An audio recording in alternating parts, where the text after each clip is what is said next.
Stick with me here, our MC just wanted peace. Then the system dropped a massive bombshell. It asked about the rich girl up front. Turns out her dad is having an affair, and the craziest part, the secret partner is not a woman. But here is the thing, our MC had zero clue. The whole class heard everything. Everyone froze, eyes wide, absolute pure shock plastered across every single face in the room. What on earth was happening? Serafina's dad was famous for being the ultimate perfect family man. Even her own parents thought so, hearing this insane system gossip.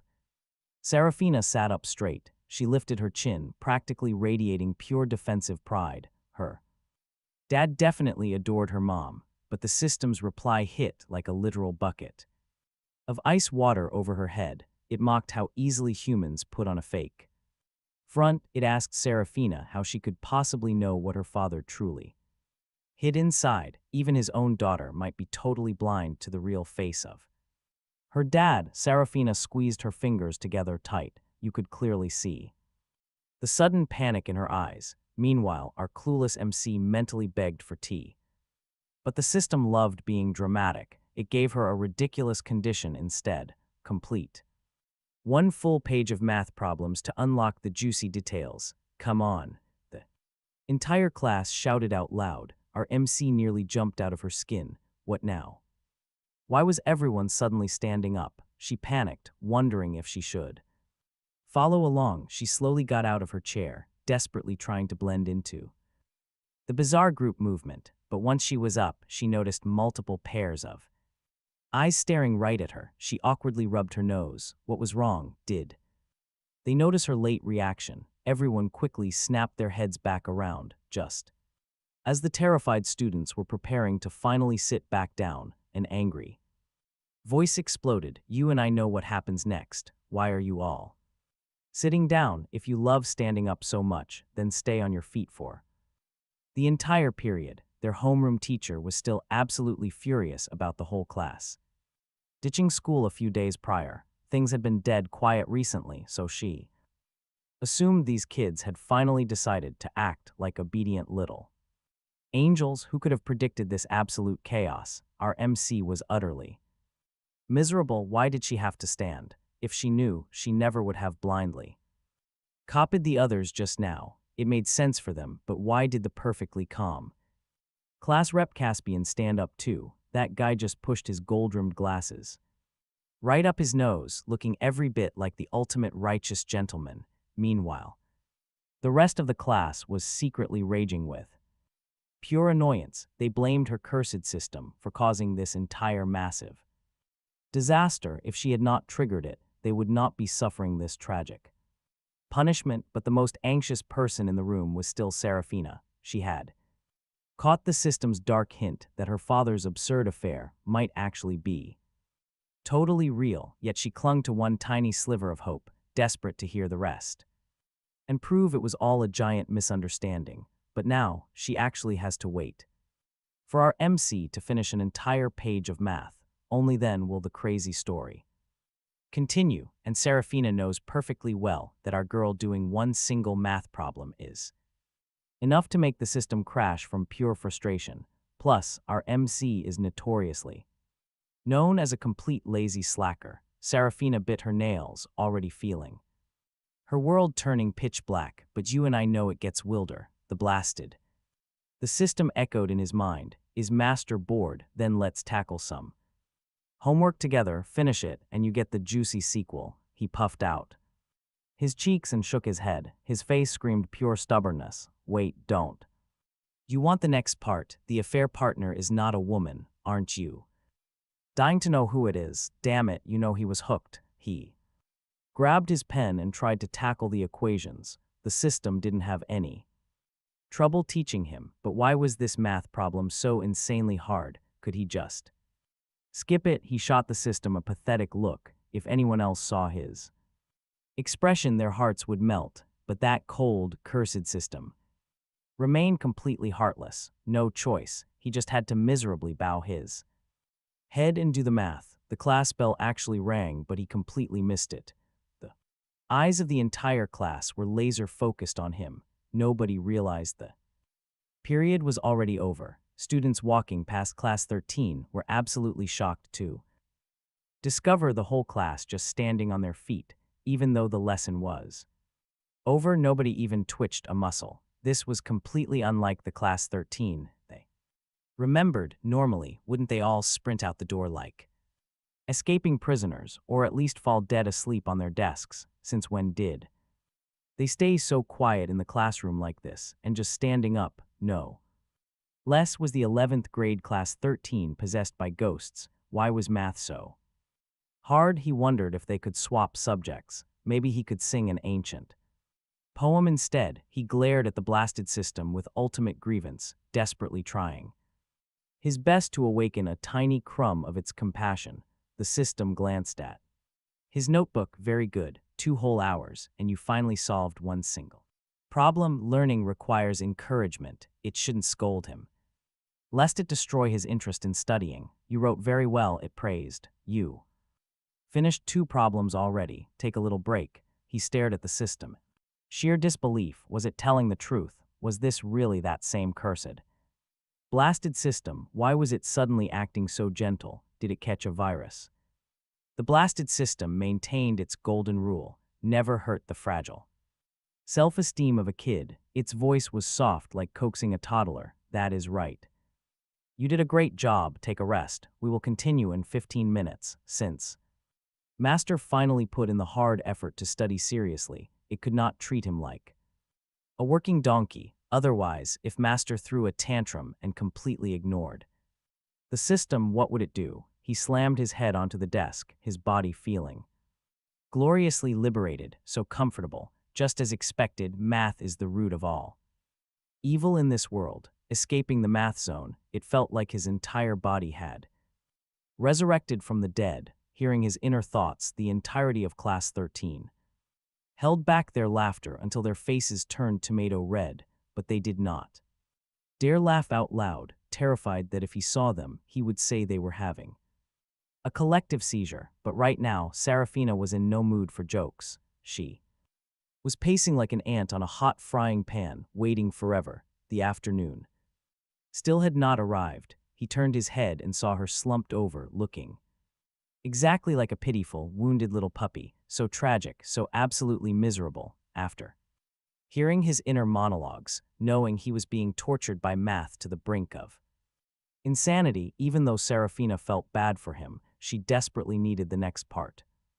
All right, watch this. Caught in the drama, Serafina grits her teeth and stealthily copies an answer sheet, slipping it onto our MC's desk. Feeling a tap, she looks up, spotting Serafina looking over completely shyly. Our protagonist finds this super weird. Why the intense stare with those big eyes? Then our MC finally notices an extra piece of paper. She picks it up to look. Her eyes instantly widen, staring back at Serafina with visibly teary, overwhelming gratitude. What a good person. This rich girl is seriously an angel. Why didn't our MC realize Serafina's greatness before? She actually went and copied all the answers for her. Serafina definitely saw her getting absolutely destroyed by math and came to save the day. She's truly a little angel, a literal fairy. Way too good. Our MC absolutely loves her. Meanwhile, Serafina's cheeks flush pink, feeling a tiny bit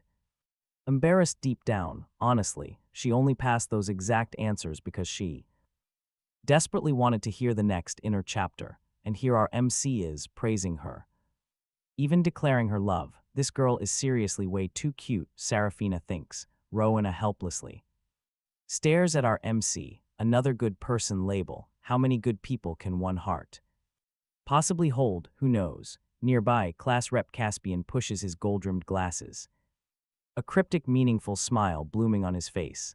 Our MC tears up, looking at the answer sheet in her hand like it's a long-lost relative she hasn't seen in 7 years. But just as she prepares to bury her head and copy like crazy, the cursed system suddenly blares out a massive warning alarm. Warning, warning, the host is strictly prohibited from copying answers. She only took one tiny peek, but the MC grips the answer sheet even tighter. She decides to just keep writing. If she can't copy, fine, she won't. Otherwise, she would lose major face right now, the cursed. System, seeing her being completely disobedient, detects that the host is intentionally trying to copy answers, initiating alternative measures. She completely ignores it and keeps writing. Now you and I know Class 13 is secretly observing her, waiting for what trick this blasted system is going to pull next. In the very next second, the piece of paper in her hand spontaneously combusts. She jumps up in pure absolute terror and screams her lungs out. Rowena and the school beauty, Isolde, immediately lunge forward. She looks up, spotting them along with all the other classmates who have also jumped to their feet. Instantly forgetting her fear of the fire, she stares at everyone blankly. What are they doing? Did something else happen that she just doesn't know about? Why did everyone stand up again? All of Class 13 sits back down in total unison. Our MC scratches her head. They are definitely acting a bit weird today. What in the world is going on here? The whole class screams internally. They want to know so badly. Even if she desperately wants to know, they definitely aren't going to tell her. Anyway, they are acting weird purely because of her. She just sits down when she sees the blasted system jumping up and down in rage. What is its problem anyway? Why did it burn her stuff? The system roars back. Copying answers is strictly forbidden. She crosses her arms in pure rebellion. It never said she couldn't copy before, but now it's saying it. No copying allowed. She must do it herself. She can ask someone to teach her, but absolutely no copying. Understood. Our MC rubs her ringing ears. Okay. Okay, she gets it. No need to be so incredibly fierce about it. The cursed system glares, thinking to itself, this host is seriously a huge pain to teach. But since they are already stuck together, right, it has to take full responsibility to the very end. Even if she has the brain of a pig, it won't abandon her now. The system glances at the clock ticks down. Time is up. You and I know this dread. Our MC blinks, those puppy dog eyes looking absolutely pitiful, pleading for just a little more time. Please. 15 more minutes, even 5 would do. She begs for a tiny breather after doing non-stop exercises all day. She hasn't even had a single second to catch her breath. Even farm donkeys do not get worked this insanely hard. Hearing our MC's desperate inner rant, Class 13 collectively shoots her glances of deep, heavy sympathy. Serafina turns right back to look at her, eyes welling up with tears, acting like she cannot bear it. But desperate for the juicy sequel, Serafina decisively turns her head back around and continues to observe. The cursed system, completely unmoved, it coldly calls her out. You call this doing exercises all day? It scoffs. You came in just to space out until noon. I had to use food to bribe you. Only then did you sluggishly finish one single task in 3 hours. The first hour was purely whining and complaining. You barely managed 2 math problems. I let you rest for 15 minutes and you immediately started trying to copy the answers, and you call that doing exercises all day. Our MC's face flushes completely beet red. She begs it to stop. Fine, she will do it. The system plays a tutorial video and barks at her, gripping her pen. She stares intensely at the screen, weak, helpless, and absolutely pitiful. Her poor brain is just spinning in dizzying circles. She begs the system to explain. This video makes her head buzz like a literal beehive. The system instantly recalls the last time it tried teaching her math. It nearly crashed from sheer, unfiltered rage. Its digital head throbs. Study it yourself, it deflects, claiming to be very busy. She dramatically pouts her lips. It is totally giving up on her. The system hurriedly waves its virtual hands, denying it, claiming real tasks. It scans the entire room and its gaze finally lands on Isolde. Go ask her, it commands. She is a hidden academic genius. She will definitely teach you well. Isolde furrows her brows in confusion. Isn't Isolde notoriously terrible at studying? Everyone knows. Her grades are literal garbage, exactly like our MC's. Class 13 is absolutely stunned. Isolde and hidden academic genius. How do those two phrases even belong in the same sentence? Isolde casually flips her hair, totally pretending she didn't hear a single Thing, she lowers her head, going straight back to her comic book, seeing her react like this, everyone agrees it is completely normal. Academic genius, that fancy title, has absolutely zero relation to her, but the cursed system's words couldn't possibly be a total lie, so the entire class wears expressions bursting with wild curiosity, eagerly waiting for her to dig deeper. Let's watch our MC press the issue. What is going on? She demands answers. The cursed system originally planned to make her solve another math problem before spilling the juicy secret, but on second thought, kids need proper rewards to actually encourage them to study a lot harder, so it decides to leak a little spoiler. Isolde is indeed a true academic genius. Our protagonist is completely dumbfounded. Then why are Isolde's grades such absolute garbage? Every exam she scores even lower. If our MC is at the absolute bottom looking up, then she is literally the heavy anchor holding that dead last spot down. She has always wondered why the throne of dead last belongs to Isolde and not Rowena, the ultimate troublemaker. Rowena gets into brutal fights daily. She sleeps through every single class, while Isolde and our MC at least pretend to listen to the lectures. Yet Isolde scores worse than Rowena, who never even glances at a single book whenever she looks at. Staring at the scoreboard, his mood was incredibly terrible. Luckily, he always had Isolde securing absolute last place. But wait, if Isolde was actually a hidden academic genius, didn't that make him the actual factual dead last idiot? The cursed system gave him a highly judgmental look. Why else would it have bound itself to him? If it had to pick a terrible student, why skip the one in dead last and choose the runner-up instead? He just stammered, thinking it chose him for his handsome looks and totally brilliant natural intellect. The system showed absolutely zero mercy. Brilliant intellect, yet he still ranked second to last. And now, congratulations, he was officially in dead last. He felt incredibly wronged, complaining about such brutal personal attacks. Seeing his dramatic reaction, Isolde just let out a helpless sigh, though feeling slightly upset. He was quickly distracted by Isolde's massive secret. So why exactly was Isolde pretending to be a total failure? The cursed system suddenly asked him if he seriously remembered absolutely nothing about Isolde. He just scratched his head. Wasn't she just a classmate? He actually forgot. Growing visibly annoyed, he told the system to stop talking in cryptic riddles. If he knew, why ask? Meanwhile, Isolde looked noticeably tense, nervously twiddling her fingers. The eyes of all Class 13 were glued right to her, overflowing with wild, gossipy anticipation. What was the secret tea? The system spoke up again. Did he remember having a super close best friend when he was little? And then she randomly went abroad. He pondered for a moment. Suddenly, a timid, youthful face surfaced. He finally remembered that little girl who blushed easily and got ruthlessly bullied. She never even knew how to fight back. He benevolently stepped right and saved her. Ever since that heroic moment, that little girl stuck to him like absolute glue. All day long, every single day, she would bring all kinds of snacks to find him. Looking at that mountain of delicious food, he logically and quite reasonably took her in as his underling. She was in charge of supplying the snacks, and he was entirely in charge of mafia-style protection.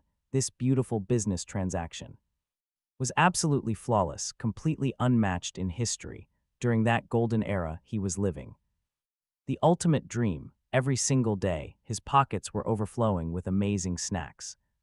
But here is where we hit a massive pity. The little girl suddenly moved abroad for some unknown reason. He was deeply depressed for a while, not because he lost a friend, but because he totally lost his infinite snack supply chain. Back when he was a kid, his family was insanely strict. He was practically never allowed to touch glorious junk food like that. The sudden appearance of that little girl was a sweet ray of sunlight illuminating his incredibly boring childhood. He always regretted never seeing her again. Her name was Shia Shah. Did that ring a bell? He just stared at Isolde in total shocked disbelief, but she perfectly maintained her icy, completely emotionless poker face. His heart completely sank. Was it true? She looked nothing like Shia at all.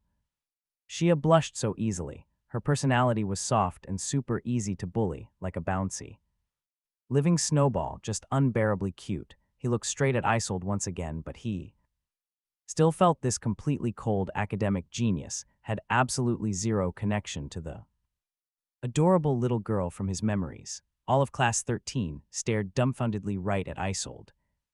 The untouchable school beauty who was normally icy to the heavens. Turns out she actually used to be incredibly adorable when she was little, complete with a super cute nickname. Suddenly the class group chat instantly exploded. Nothing but Shia Shah flooded the screens everywhere. Isolde watched her classmates gossiping. She unhappily slammed her phone onto the desk. Suddenly, she heard her deskmate teasingly call out.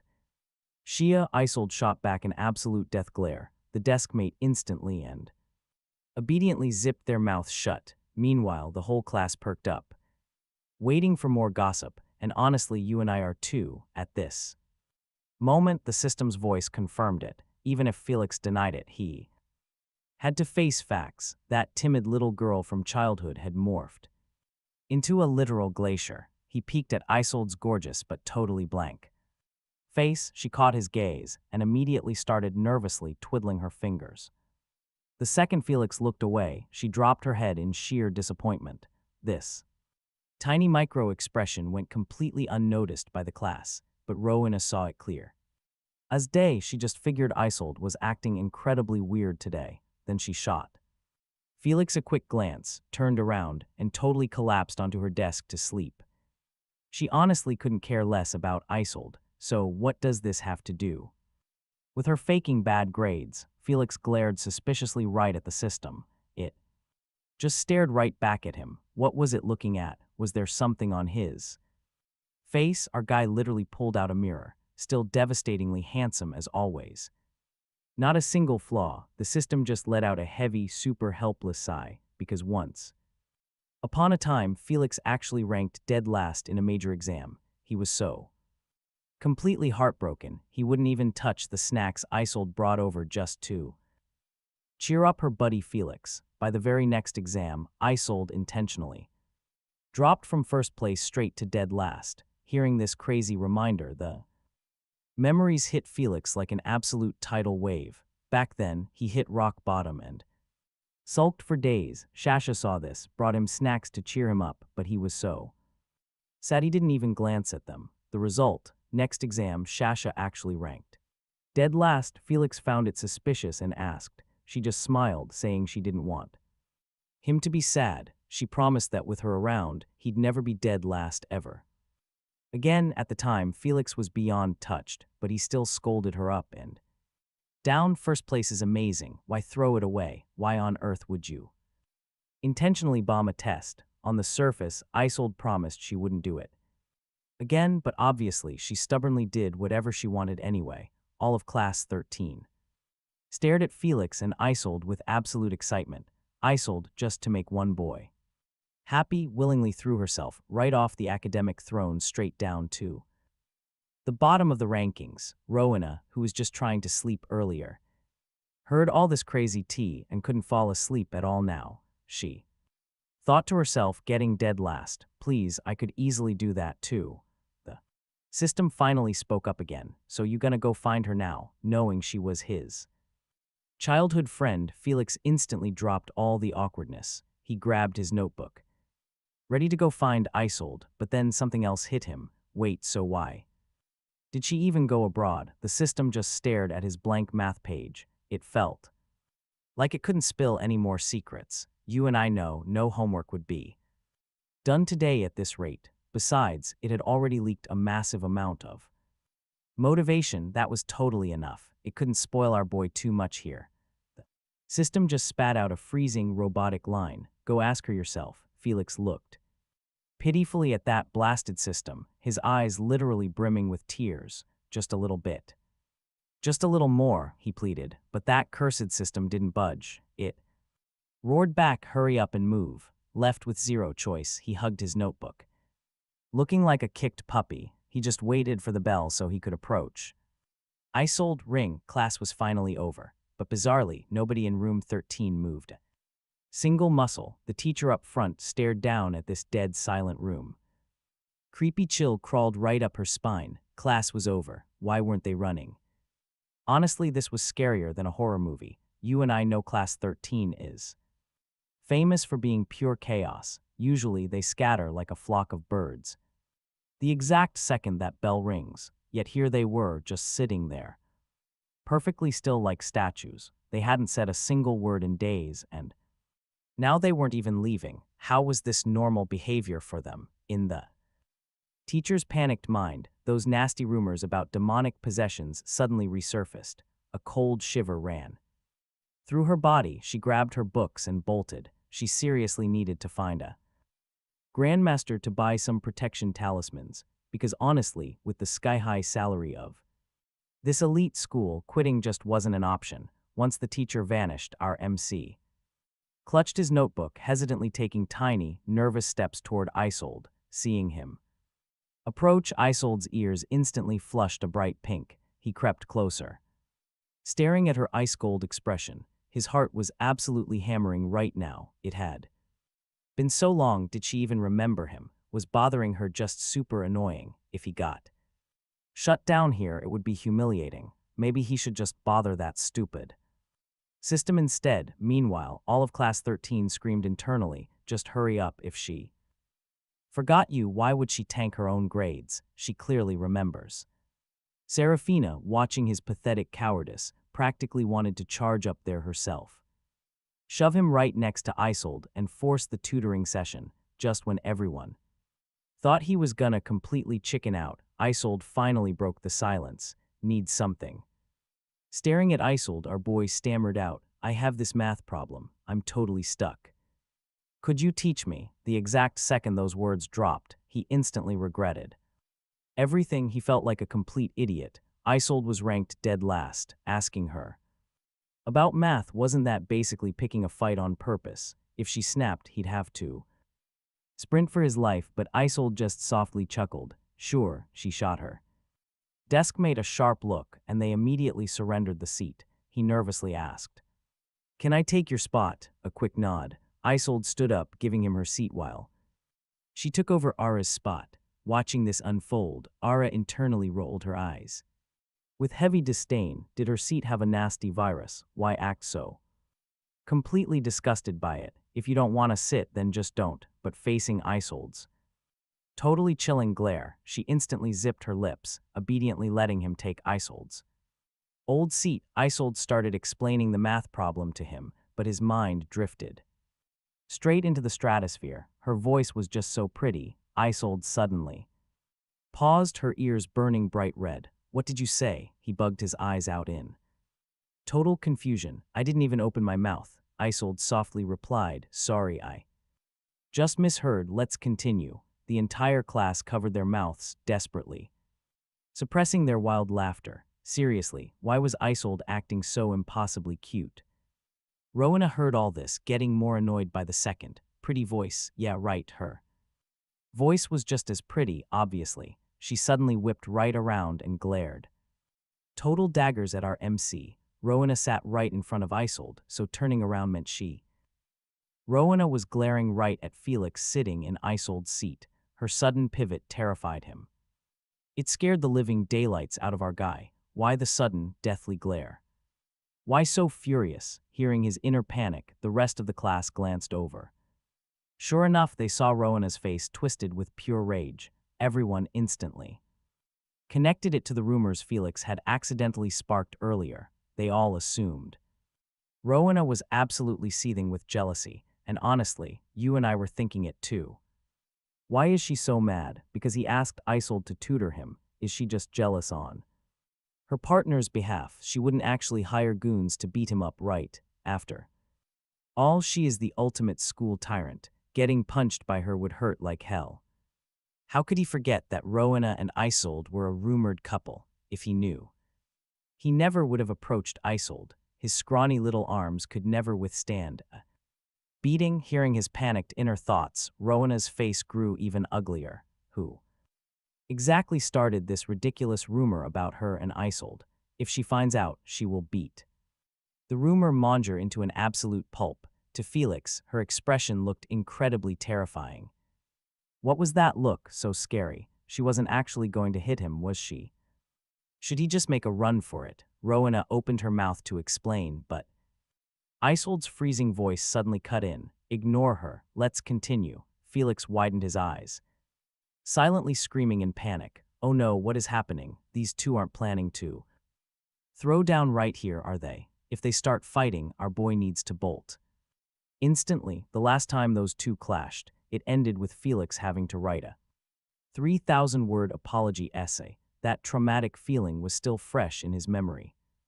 Forget it, he had solved a few parts. He would leave the rest for that cursed system to handle. Felix was just about to stand up, but Isold was way too quick with her hands.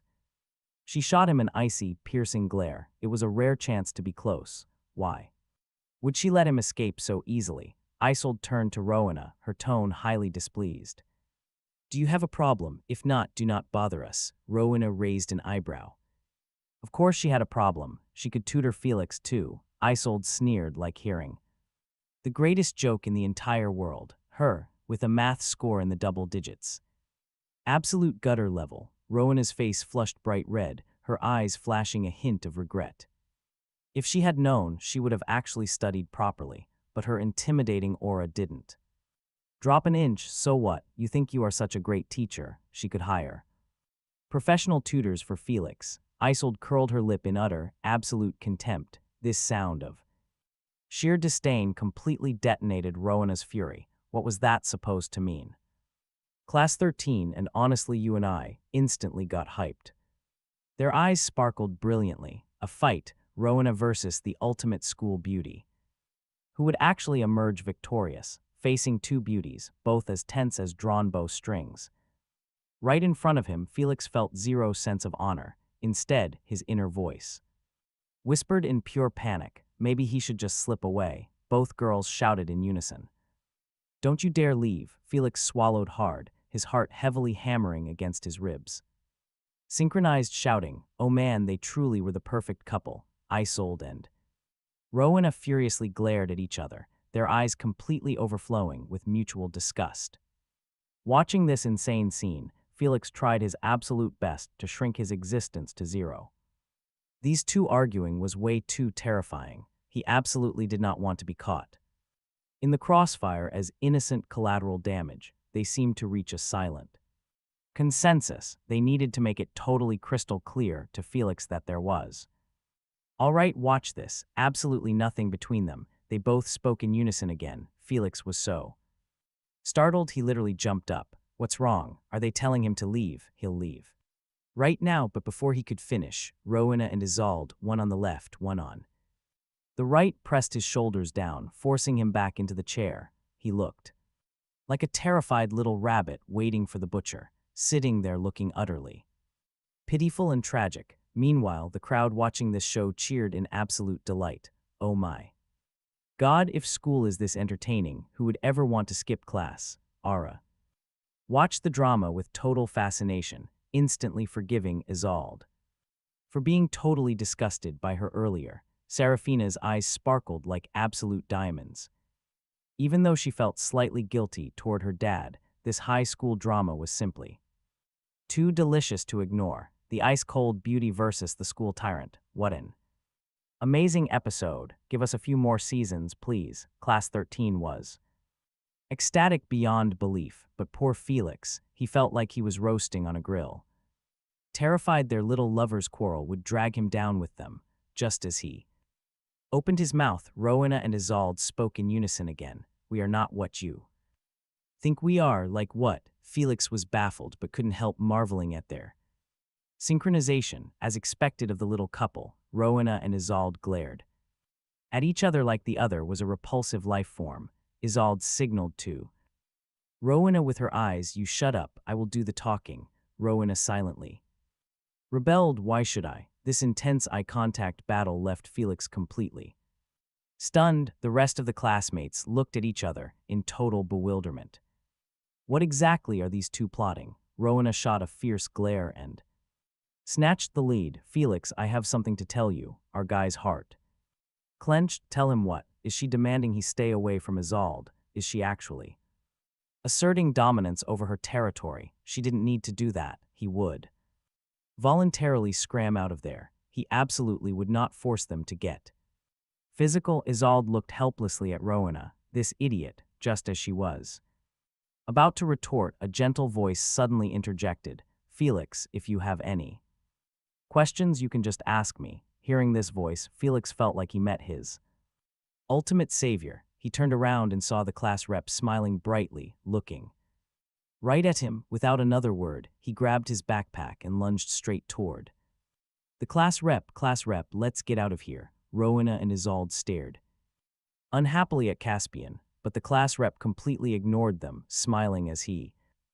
led Felix back to his seat. He looked right at Ara. You can go now. She blanked out for a second, totally confused by what Caspian was doing, but she still quickly surrendered her seat. As soon as Felix sat down, the class rep turned to his deskmate. Orion, can we swap seats? Orion glanced at the class rep's face, which was handsome to the point of being completely illegal, and instantly felt intimidated. Quickly giving up his seat, the whole class witnessed this and collectively turned to stone. Stick with me here. Why did the class rep suddenly jump in? This god-tier drama was simply too mesmerizing. Everyone was internally screaming, keep going, we love watching this. The class rep and Felix smiled radiantly, but Isolde and Rowena, they were as gloomy as dark storm clouds. The two exchanged a look and simultaneously let out a cold snort. Neither bothered paying any attention to each other, but they both turned to glare at Felix and the class rep at the exact same time. Seeing their grins, the grandmasters' faces darkened. Felix secretly watched these two grandmasters, cold sweat literally pouring down his back. Provoke them right now. He'd definitely get exorcised on the spot. Finally, under the class rep's super patient guidance, right before the bell actually rang, Felix at last finished his homework. Collapsing back, he felt like his life force was totally drained. He never wanted to touch math again. This difficulty level was pure psychopathic torture. The cursed system, however, seeing him in such a pathetic state, literally played an applause sound effect. Excellent performance. Not only did the system congratulate him, his classmates were absolutely thrilled too. After all, they were finally getting the juicy tea. About Serafina's dad, Felix smiled sheepishly, looking up at the class rep with eyes full of sheer gratitude. The rep was truly amazing, a modern-day superhero. Felix beamed a radiant smile at him. Thank you, Rep. Caspian just waved his hand, his tone super gentle. No need to thank me. Meanwhile, his old rival fiercely glared at Rowena. This is all your fault, but Rowena refused to show weakness. She glared right back, thinking about Felix's pathetic state. She made a secret vow to study like an absolute maniac tonight. Next time she would teach him herself. Felix paid zero attention to their petty squabbles. Right now his head was completely filled with the drama about Serafina's dad. Just as he opened his mouth to ask, the dismissal bell rang abruptly, but nobody in the class moved a single inch. Felix scratched his head, his face completely confused. Why weren't they leaving? School was over. Shouldn't they be fighting to sprint out the gates? Why was everyone sitting there like meditating monks, not twitching a muscle? You and I know this is weird, right? Even the teacher looked at the class in sheer panic and hastily bolted away. This class is too freaky. Felix definitely needed a Grandmaster's peace talisman right now. Hearing his inner mumbling, Class 13 groaned internally. This blasted bell, when they normally beg for it to ring, it stays silent. Now, when they didn't want it, it rings instantly. They were doomed. Everyone gulped, racking their brains for an excuse. At this moment, a guy suddenly spoke up. Whatever. I don't want to go home early anyway. I'll sleep a bit, then leave. After saying that, he immediately collapsed onto his desk. His deskmate instantly echoed him. Then I'll stay here with you. Felix raised an eyebrow, thinking to himself, co-op sleeping is a thing now. The rest also collapsed onto their desks one by one, their postures resolutely screaming out loud, we are not leaving, truly bizarre, but they were normally weird anyway, so whatever. They did felt completely normal to Felix. In the very next second he spoke, let's just walk and talk. Class 13 instantly sprang up like Pop-Tarts, frantically packing their bags, scaring Felix so much he almost dropped the book in his hand. What was going on? Weren't they supposed to be sleeping? Why did they all jump up? There was definitely something totally wrong with them. The whole class cursed internally, calling them weird again. Weren't they doing this purely because of him? To catch the spicy drama, everyone was risking their lives. Serafina stood up and walked right in front of him, flashing a diabetes-inducing, ridiculously sweet smile. Felix, let's go grab some food together later, he thought to himself.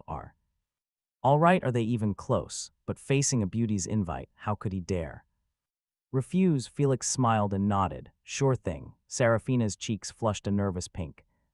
Feeling super shy from his praise, there's a brand new snail noodle shop nearby, let me treat you, okay? And our boy obediently nodded. Seeing him act that obedient, Serafina's hands suddenly felt incredibly itchy.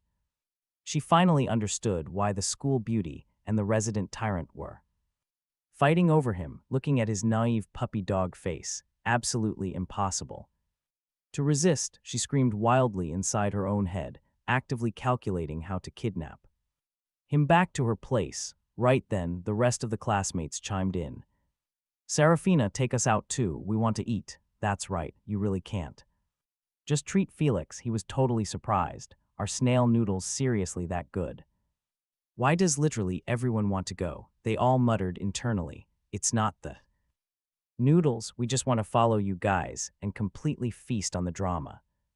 Deep down, Serafina really just wanted to snipe them all on sight, but knowing they were all in the exact same drama-craving boat, she super reluctantly and helplessly nodded yes, and so, the absolute entirety of Class 13 aggressively marched right toward the new noodle shop outside school. It was a massive formation of 20-plus students, radiating absolute mafia energy. It totally terrified the bystanders from other classes who walked by, but the second they finally realized it was Class 13, they immediately understood.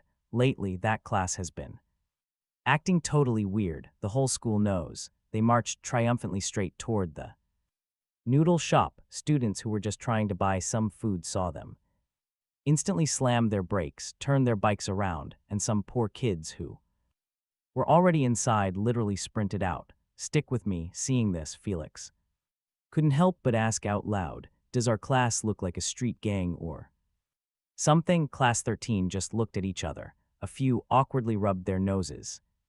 Just to catch the drama, they were risking absolutely everything. The shop owner, watching all his regular customers fleeing, was about to step outside and check what the commotion was, until he was completely paralyzed by the aggressive army of Class 13. Serafina stared at the guy's absolutely dumbfounded face and stifled a laugh.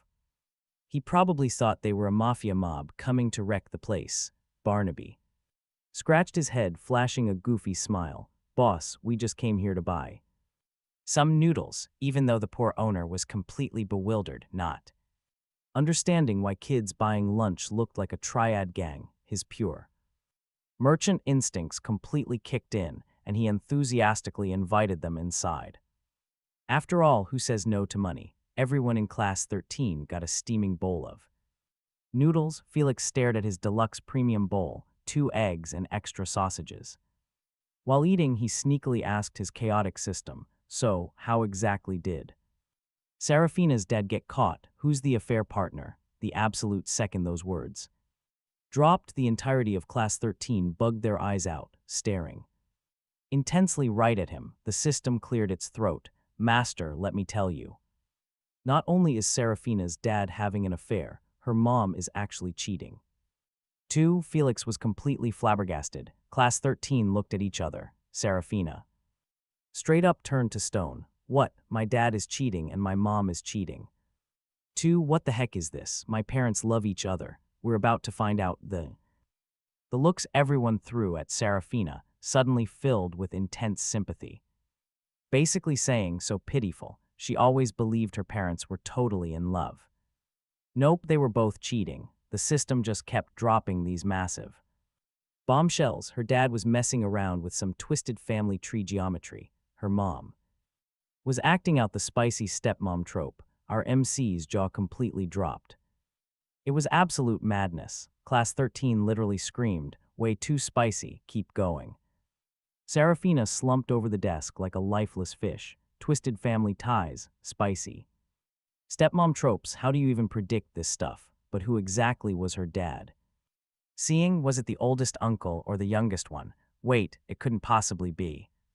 Her grandpa, that would literally summon heavenly lightning, she desperately thought too. Herself, if not grandpa, then the oldest uncle, youngest uncle, or even her mom with the young grandma, she could probably handle it. Life was just so bitter, not even a tasty sweet pastry could fix the absolute agony inside her. Everyone, including our MC, stared at Serafina with serious pity in their eyes. Serafina waved her hand, rejecting the sympathy. Those pitying looks from you guys only make me feel way more pathetic. Then the system dropped another super spicy detail and our MC just had to ask, wait, do the parents know about this? The system answered, sounding super smug.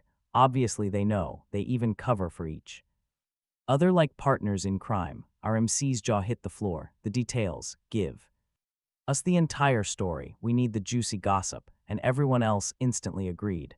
We want to hear it too. Serafina absolutely lost it, crying out, I don't, let me go home, this is way too terrifying. The system awkwardly coughed, like receiving a signal. The parents are actually at the Floral Sun Hotel right now. They even booked a room nearby. You and I definitely cannot miss this. It promised to explain on the way there. Our MC leaped out of her seat immediately, and suddenly, the whole class stood up beside her. Class Rep Caspian smoothly pushed up his gold-rimmed glasses, smirking just a little bit. Does everyone want to take a little trip to my family's hotel? Wait, hotel. Turns out the Floral Sun Hotel was actually owned by the class rep's family. Our MC furiously nodded her head in agreement. Let's go.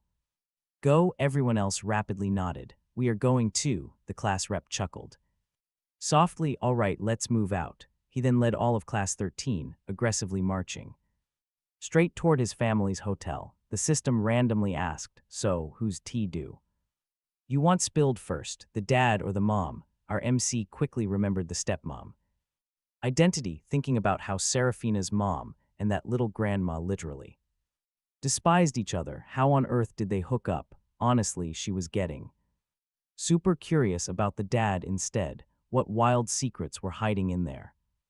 A brother, a nephew, an uncle, or maybe a whole squad of guys at once. When our MC asked this aloud, poor Serafina looked so utterly crushed she nearly coughed up blood. What awful karma did I build up to deserve this absolute torture? The crowd cheered like crazy. Wait, you can do that. The rich truly have the craziest drama. The system looked right at our MC, clearing its throat mysteriously. It is none of them. Our heroine froze, completely stunned. Could it really be? Grandpa, that romance is so wrong. But wait, isn't Serafina's real grandpa already dead? Standing next to her, Serafina got so insanely mad she nearly fainted. She basically needed an ambulance. Someone save me, Class 13 exploded. Stick with us, guys. A ghost-human romance. How? Let's take a look. The system showed our MC. The system sighed heavily. Too much imagination. Unfortunately, totally wrong guess. Serafina and our MC clutched their chests, both breathing massive sighs of relief, but she still found it weird. This wasn't even her business. Why the nerves? She looked at the system, urging it hastily. Hurry up and spill. Stop leaving us hanging here. Right then, the system finally spilled the actual tea. It's her grandpa's dad's illegitimate son. Our MC completely blanked out. Wait, what kind of logic is that? Grandpa's dad's illegitimate son? Isn't that literally just her own grandpa's younger brother, making him Serafina's dad's great uncle? Hearing this wild twist, our MC realized something. Sure, it was a grandpa-grandson vibe, but not as completely mind-blowing as she first thought. Serafina, realizing it wasn't the crazy theory she had guessed, felt her racing heart settle down a tiny bit, even. Though any romance on the family tree was totally taboo, she still felt a bizarre wave of relief. The system spoke slowly, making our MC's heart suddenly feel like it was dropping into her stomach. All right, what's the real truth? She smacked her head, doing the mental math on this little great-grandpa's age. Does Serafina's dad even know? The system explained everything. This little great-grandpa is the late-born son of the granddad's father. He was actually way younger than the grandfather who basically raised him like his own son. He's only about 10 years older than Serafina's dad. Our MC got impatient and completely interrupted. Sorry to interrupt, she said, but in this twisted family drama, who is the older one and who's younger? The system looked super confused. What do you mean, she kindly explained her very explicit theory. The system just laughed and said, won't you see for yourself later? Stop interrupting me right now, or I seriously won't tell you the rest. She quickly clamped her mouth shut. Please continue. The system hummed softly and went on. This little great-grandpa was always kept completely hidden away by the grandfather. Nobody in the Sue family knew he existed. Listen to this. Serafina's dad was a total playboy back then. Nobody could resist his charm, but meeting that little great-grandpa, his heart completely fluttered. He fell deep, completely fueled by the absolute thrill of the chase. Even with all that relentless pursuing, the little great-grandpa knew his place and always rejected Serafina's dad. He didn't care about the money, but loved his naturally pure vibe, and so he sank deeper and deeper. As for the dad, he chased that little great-grandpa until his heart genuinely fell hard. But the sheer moral pressure stopped him from making a move. That is, until he almost lost his life for him. The little great-grandpa finally caved. After that, the two shared this unforgettable, fiercely passionate romance. But of course, it didn't last long before the grandfather caught on to their affair, following a secret closed-door talk. The little great-grandpa fled abroad to avoid him. Suddenly, he couldn't be traced anywhere. Heavy family pressure and an arranged marriage forced Serafina's dad to helplessly accept her mom. Crazy thing, both had someone else in their hearts. They only agreed to this fake, convenient marriage contract because they were literally forced into it. Serafina's mom and the little grandma actually lived happily and joyfully together. Meanwhile, Serafina's dad spent day after painful day in heartbroken misery. Finally, once he took full control of the Sue family, he completely shattered his chains, made it abroad, and literally brought the little great-grandpa back. Our MC marveled, and honestly, you and I know this plot is dripping with premium drama. Everyone else immediately chimed in, totally hooked. Serafina sat totally blank, comforting herself. No big deal. Life is tough, but it passes. The future is going to be perfectly fine, although she did look pretty sad. The system glared at our MC, who instantly covered her mouth. The system moved on. Stick with me, less drama here, so it kept things brief. But our MC just could not resist. She blurted out, oh my gosh, I need to hear it. 2. Everyone around nodded right along, completely desperate to keep feasting on this wild drama. Serafina just covered her ears tight. She really did not want to hear stories about her own dad. The system shot our protagonist a warning glare. What are you listening to? Your mission right now is studying hard, grinding out daily progress, and actually managing to pass the big university entrance exams. You are strictly forbidden from listening to this completely useless nonsense. Our MC quickly covered her mouth, grumbling internally. This system literally nags.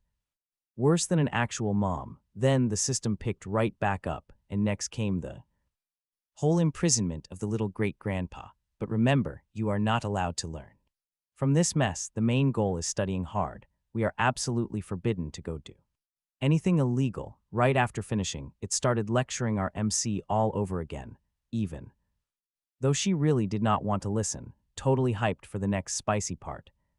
She just obediently nodded along. Seeing our hero behave so perfectly, the system went back to the story. The little great-grandpa refused to agree. Both of them fell Straight into absolute physical and emotional torment. You see, the little great-grandpa finally revealed their shared bloodline. Serafina's dad tragically ran straight out and drank heavily for 3 full days and nights. Eventually, he crawled right back to the little great-grandpa, declaring he did not care at all. He literally said, "You are the lover heaven personally bestowed upon me. You just so happen to live right inside my own family. We are family and we are lovers. No matter what you think, I will always love you." Our MC quickly wiped that mesmerized look off her face and carefully peeked over at Serafina, because honestly, admiring her dad's wild romance with another man right in front of his own daughter felt incredibly awkward. That relationship is undeniably complicated. And then what happened? Our MC frantically urged the system to keep going. The little great-grandpa actually wavered, claiming he needed some time to think. But right at that exact moment, the little great-grandpa was completely kidnapped by the old grandfather. The grandfather simply could not accept that his own grandson was madly in love with his younger brother, but Serafina's dad soon found out. Swearing to rescue his true lover, he directly confronted the grandfather, shouting, "If the little great-grandpa dies, I will die right alongside him." The grandfather was tormented to the point of absolute exhaustion and only made one single demand: "Do not let this secret leak out and ruin my reputation." And then they finally got together. That is it. Story over. Our MC looked at Serafina and asked, "So is Serafina really the biological kid of her own parents?" Serafina just rolled her eyes hard. Her poor soul had already taken massive critical damage. "Stop messing with me." The system smacked our MC on the head. "Stop overthinking things." Obviously, it was only after Serafina was born that her parents finally went off to pursue their true loves. Our MC sighed. "Wait, didn't they both just cheat anyway?" The system glared right back at her. "What are you even thinking? By the time they found their true loves, neither of them was innocent." Our main character yelled out, "Wait, what about her mom?" Everyone's eyes lit up. They were absolutely starving for some juicy drama, even though they felt bad for Serafina. Eating up this insane gossip was just too good. "Pure heaven, trust me, you and I would listen too." Serafina gave up. Laying there like a popped balloon, she tried convincing herself she could handle it. Just a spicy stepmom trope, right? But deep down, her soul was taking massive critical damage. Meanwhile, the system cleared its throat and kept telling the wild story. Turns out, Serafina's grandpa was a massive player, especially after her grandmother passed away. He completely lost himself in the flashy, glamorous nightlife. Serafina's mom was used to it and didn't even try to care about his endless mistresses. She had just one strict rule: never bring them back home. But shocker, one woman actually made it through the front door. She even legally married the grandfather. Serafina's mom was absolutely raging, storming off to confront her dad, but the old man was completely bewitched. No matter how much she screamed and threw a fit, nothing worked. He was entirely dead set on marrying this woman. Furious, Serafina's mom literally ran away from home. The grandpa didn't even care. He just cut off all her credit cards and strictly forbade anyone from lifting a finger to help. So she had absolutely no choice but to work. She finally scored a part-time gig at a cafe. The boss was a super gentle, kind-hearted, and incredibly stunning woman. Knowing her new employee had nowhere to stay, the gorgeous owner didn't hesitate to invite her to crash at her place. Hearing this, our MC couldn't help but interrupt. "Wait, is that the shop owner the stepmom?" The system immediately smacked our MC. "Why are you interrupting? Just listen." Our MC nodded, getting the hint, and quietly kept listening. Now, Serafina's mom had lived her whole life as a spoiled, rich princess. She didn't know the first thing about cooking. Luckily, the cafe owner patiently helped and guided her. Gradually, the young runaway started catching major feelings for this stunning woman, but the boss saw right through her crush. She pulled her aside for a serious talk. Long story short, she announced she was getting married. Boom. Serafina's mom instantly had her heart. Shattered into a million pieces, she sprinted to a bar, drowning her absolute misery in alcohol. Her friends hyped her up, telling her to crash that wedding and steal the bride. In a brief moment of total drunken madness, she agreed. On the big wedding day, she burst into the venue, only to realize the groom was her own dad, our MC. Excitedly burst into song, "You are getting married, but the groom isn't me." Even though everyone cheered her vocals, you and I are probably just as impatient to hear the rest. Serafina covered her face, desperately whispering, "It is totally fine. It is just the stepmom trope. After all, my dad's mess was way more complicated, involving that cursed taboo family tree. Having survived that nightmare, I consider myself immune. Wow, absolutely nothing could break this girl's insane mental resilience." The system kept going. When the mom finally realized the beautiful woman she secretly loved was marrying her dad, she got entirely wasted, sneaked in, and actually took her father's place in the bridal chamber. Our MC smacked her thigh. "I need the video, show me the video right now." Everyone else screamed loudly, demanding the exact same thing. Serafina was just totally numb now. Her phone vibrated with the class group chat was blowing up. She didn't even need to look to know exactly what they were talking about. Phone off. She just wanted a sliver of peace. Meanwhile, the system glared at our MC, waving its little stick, looking like it was completely disappointed in her potential. It strictly scolded her for the 100th time. Inappropriate, not safe for work images are absolutely forbidden for her to view. Her mission, she quickly blurted out, to study hard and make progress every single day.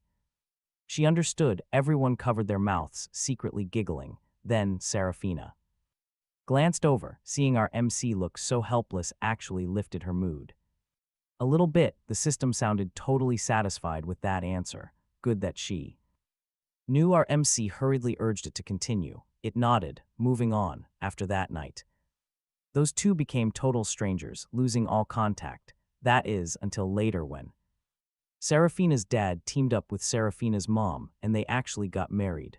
On the day of the wedding, Serafina's mom sought out her stepmother to say she was getting married. The stepmother just gave a super bland congratulations. Her face showed zero sadness, no emotion at all. She maintained her usual gentle smile.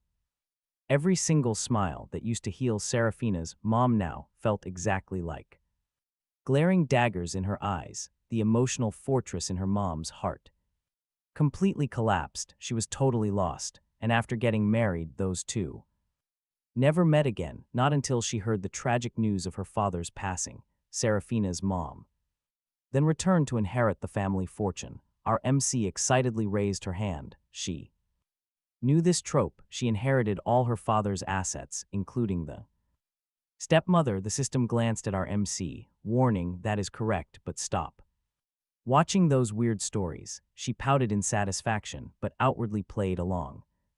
"And then what?" she asked. "Now you and I are about to hear a whole series of heartbreaking, physically tormenting drama, and finally, those two actually ended up together." Our MC pouted and complained, "Wait, that is it." The system quickly reminded her they were almost at the hotel. Hearing that, she perked up, plotting how to shake off this crowd so she could watch the chaotic show by herself. Class 13 was not about to let her act solo. Do not even think about sneaking off alone. Serafina nervously gripped our MC's hand tight, totally faking a painful expression. Her stomach hurt so much. "Walk faster." Our MC was thrilled. She completely ignored everyone else, dragging her into a full sprint. Go, go, go. The hotel was right ahead. They were running like literal zombies were chasing them from behind. No actual zombies, sure, but there was an entire screaming horde of classmates in hot pursuit, bursting into the hotel. The receptionist quickly approached. "Were they looking to book a room?" Our MC nodded. "Yes, one room, but somewhere something went horribly wrong. That room ended up packed tight with the entirety of Class 13. She looked at them helplessly. What was this? The whole mob squeezing into a single room. That receptionist probably thought they were gathering for something super sketchy. She almost called the cops. Thankfully, the class rep stepped up and resolved it, looking at the crammed crowd. Our MC racked her brain for an escape plan, desperate for an excuse to slip away. Serafina seemed to read her mind. Everyone threatened her, do not even try to ditch us, we stick like glue. Being stared at so intensely gave our MC the creeps. She hurriedly grabbed a piece of fried chicken, desperately pretending to be calm. He yelled, "What are you guys doing? You're scaring me to death." Over 20 pairs of eyes locked onto him. It seriously felt like they were about to jump him. Everyone quickly looked away, but he felt even more on edge. Wait, they aren't planning a massive freak-out, right? He thought, secretly plotting his grand escape route. Now watch closely. The system suddenly chimed in. They are almost finished. If you don't move now, it is over. He instantly sprang up from his chair, his heart hammered wildly. That fast, or am I just getting old? The second he stood up, everyone else rose with him. Yeah, they absolutely have issues. They clenched their fists, obviously triggered by his thoughts again. He quickly blurted out, "I am going to grab some fruit." Before anyone could react, he had already sprinted out that door at lightning speed. Right behind him, an entire mob was hot on his tail. Aware of his own sneaky behavior, he screamed internally, "Hurry up, where is it? Lead the way." His chest was completely overflowing with pure anticipation and urgency. The system led the charge up front, while Class 13 chased from behind. This absolutely bizarre scene made passing guests and staff stop in total bewildered shock, but a simple wave from the young master of the hotel instantly calmed everyone down. Ah, it is just the young master showing his classmates around. Stick with me here. He followed the system to a closed door. Are you absolutely sure this is it? He pressed his ear against the wood but heard absolutely nothing. He cursed internally. Damn it, the soundproofing is actually this good. He stared at the handle, hesitating. If I smash this door down, what happens? The system calmly replied, "You just pay for the damages." He breathed a huge sigh of relief. If it is only money, what is there to fear? Just as he was weighing making a bold, heroic entrance, the system reminded him again, "No need to be so aggressive, you are just here for the drama." He instantly fired back, "Of course.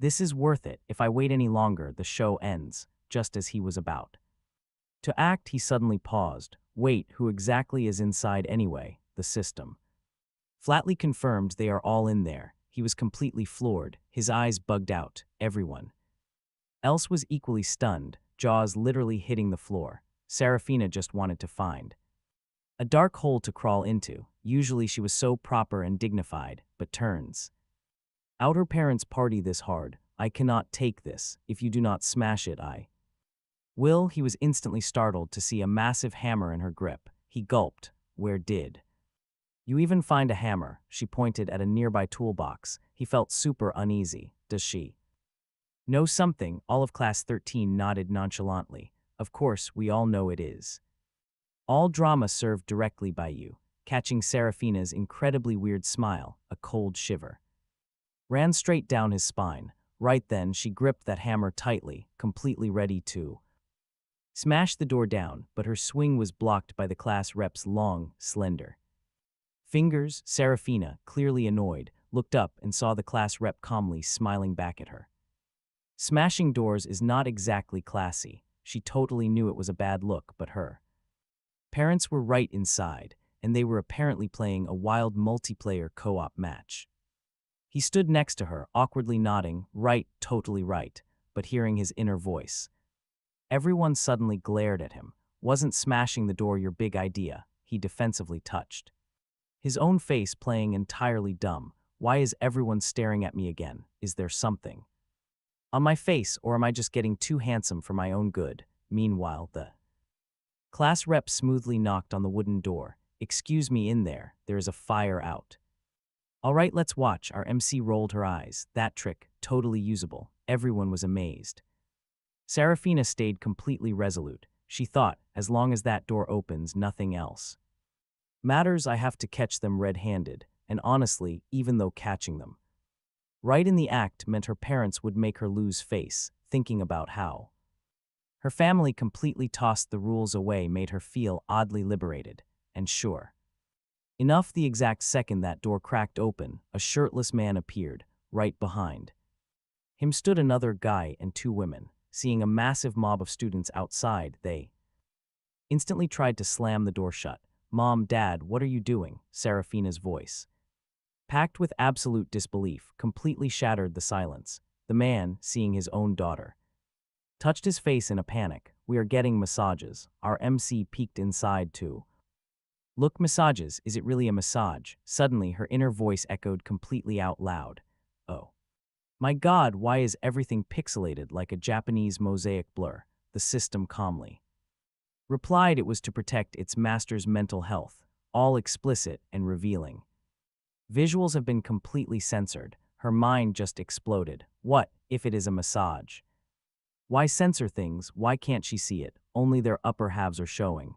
The system stayed totally resolute. No means absolutely no, and they really were just getting massages.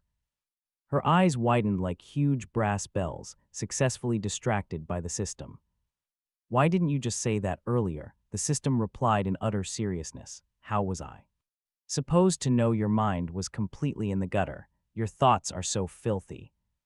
Seeing absolutely nothing and still getting scolded for it, she felt incredibly wronged. "You clearly misled me," she just grumbled unhappily to herself. Meanwhile, class 13 felt incredibly disappointed. Nothing crazy even happened. The system, seeing her like this, kindly explained, "They already finished doing the dirty deed. Right now they are just getting a massage together." "Oh," she muttered internally. "Wow, their marital bonds sure are incredibly strong." The whole crowd nodded. Serafina glared at the class, forbade anyone from entering, and slammed the door shut, leaving everyone stranded outside. She just stared at the tightly shut door, her heart full of total disappointment. Where is the rest of the show? Everyone else also signaled their burning curiosity. The system just could not hold back. "Do you want me to give you a live audio broadcast?" She frantically nodded. "Yes, absolutely yes." Everyone else joined in. Right as the broadcast was about to start, the door opened again. Serafina suddenly yanked our MC inside. She had heard her inner voice from the room and thought to herself, better to let one person know than the entire mob. The heavy door slammed completely shut again. Class 13 was locked out once more. They desperately signaled the class rep with their eyes to open that door. The class rep just shook his head slightly.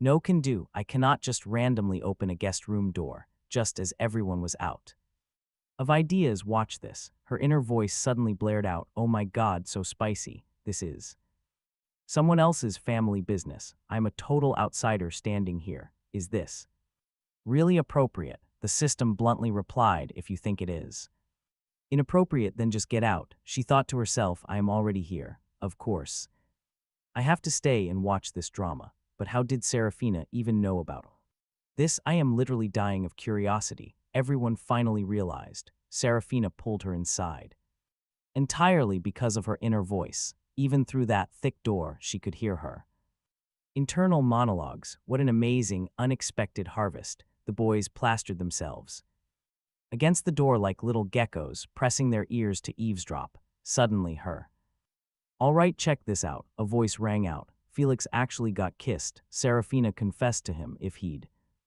known better, he never would have walked inside. The student eavesdropping by the door completely bugged their eyes out. "What?" Isolde and Rowena simultaneously hoisted their heavy hammers, fully ready to completely smash the door. Then a soft voice interjected, "Wait a minute. I have the master key." Everyone stared at the class rep in absolute shock. "You had the key this entire time. Why didn't you let us in sooner?" The class rep just gave them a completely deadpan look. "Earlier was a no-go. Right now I must save my customer. Being the hotel owner, I obviously need to ensure my guests' safety." Meanwhile, our boy Felix was yanked into the room by Serafina, only to see her dad fully clothed. The four adults sat incredibly stiffly in a neat little row. Serafina forcefully dragged Felix down to sit right across from them. Watching this whole scene unfold, Felix thought, "This feels exactly like we're interrogating criminals." Those four parents sitting across from them completely refused to yield. They had literally just been caught red-handed by the younger generation, who had brought in entire army of students. Now poor Felix was dragged in. Let's watch this unfold. The room's atmosphere instantly froze completely solid. Nobody spoke a single word, but Felix's inner voice would absolutely not stop. Why did I even step in here? Is this okay? This is their intense family drama. Should I even be here right now? The system immediately roasted him for having zero shame. If you feel it is wrong, then leave. Felix angrily argued back with his system mentally. You are ruining my premium drama viewing. Do you even deserve to be called my system? He muttered. Internally, I am already stuck here. Of course I am watching until the very end.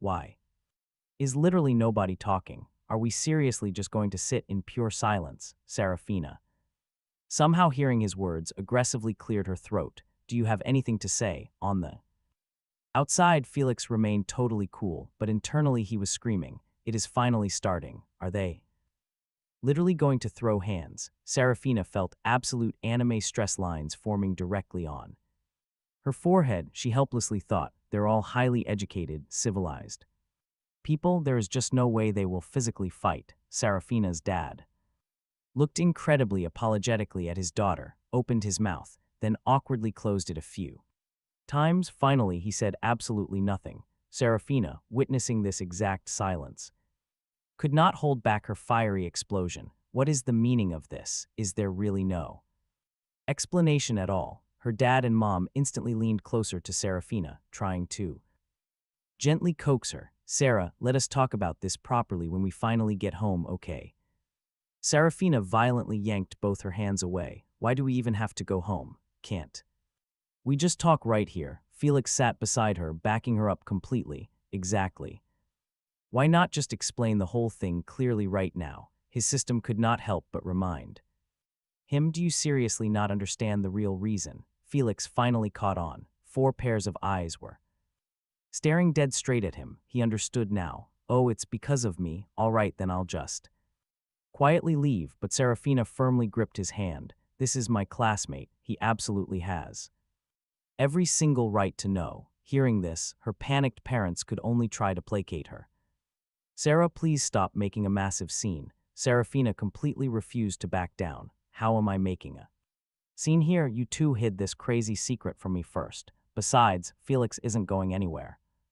Today, you two must give me a proper explanation. Her dad desperately tried to persuade her once again, but Serafina decisively kissed Felix right on the cheek and declared, he is the person I truly like. From now on, I will always be right by his side. He has the absolute right to know everything. Her dad could not hold back a frantic yell. Serafina wasn't about to lose this fight. She kissed Felix yet again. So what? Her dad goes. One is loving the little great-grandpa. The mom is acting out a wild stepmother romance with the little grandma. Seriously, who is being more outrageous here? Felix bugged his eyes out, totally stunned to his core. Our boy actually got kissed by Serafina. She even said she likes him. If he had known, he would never have walked in. This scene genuinely terrifying. Suddenly, the room door burst wide open. Felix panicked hard, seeing several people standing at the door. Before he could even react, Isolde and Rowena had already dragged him away, but Serafina, she wasn't going to let go. She immediately hugged his waist and screamed loudly, "You can't tear me and Felix apart. In this lifetime, I only choose him." Felix panicked even more. Guys, do not do this. He was terrified. They weren't at that stage yet. Girls, please, Isolde strictly advised. Classmate Sue, solve your family matters first. But Rowena wasn't about to show weakness either. Let go. Are you completely blind? Why are you dragging the guy I like away? Rowena choked on her own words. Serafina corrected her. I mean, I like Felix. Felix felt pretty awkward being confessed to by a total beauty. His heart felt a tiny bit shy, but this whole situation was way too chaotic. Saying these things right now was truly putting him in a massive tight spot. The scene before his eyes was pure chaos. Serafina's dad went from furious to totally dumbfounded. Her mom stared blankly at her daughter, seriously wondering if she had somehow given her the wrong idea about gender orientation. Meanwhile, the little great-grandpa and little grandma felt immense regret.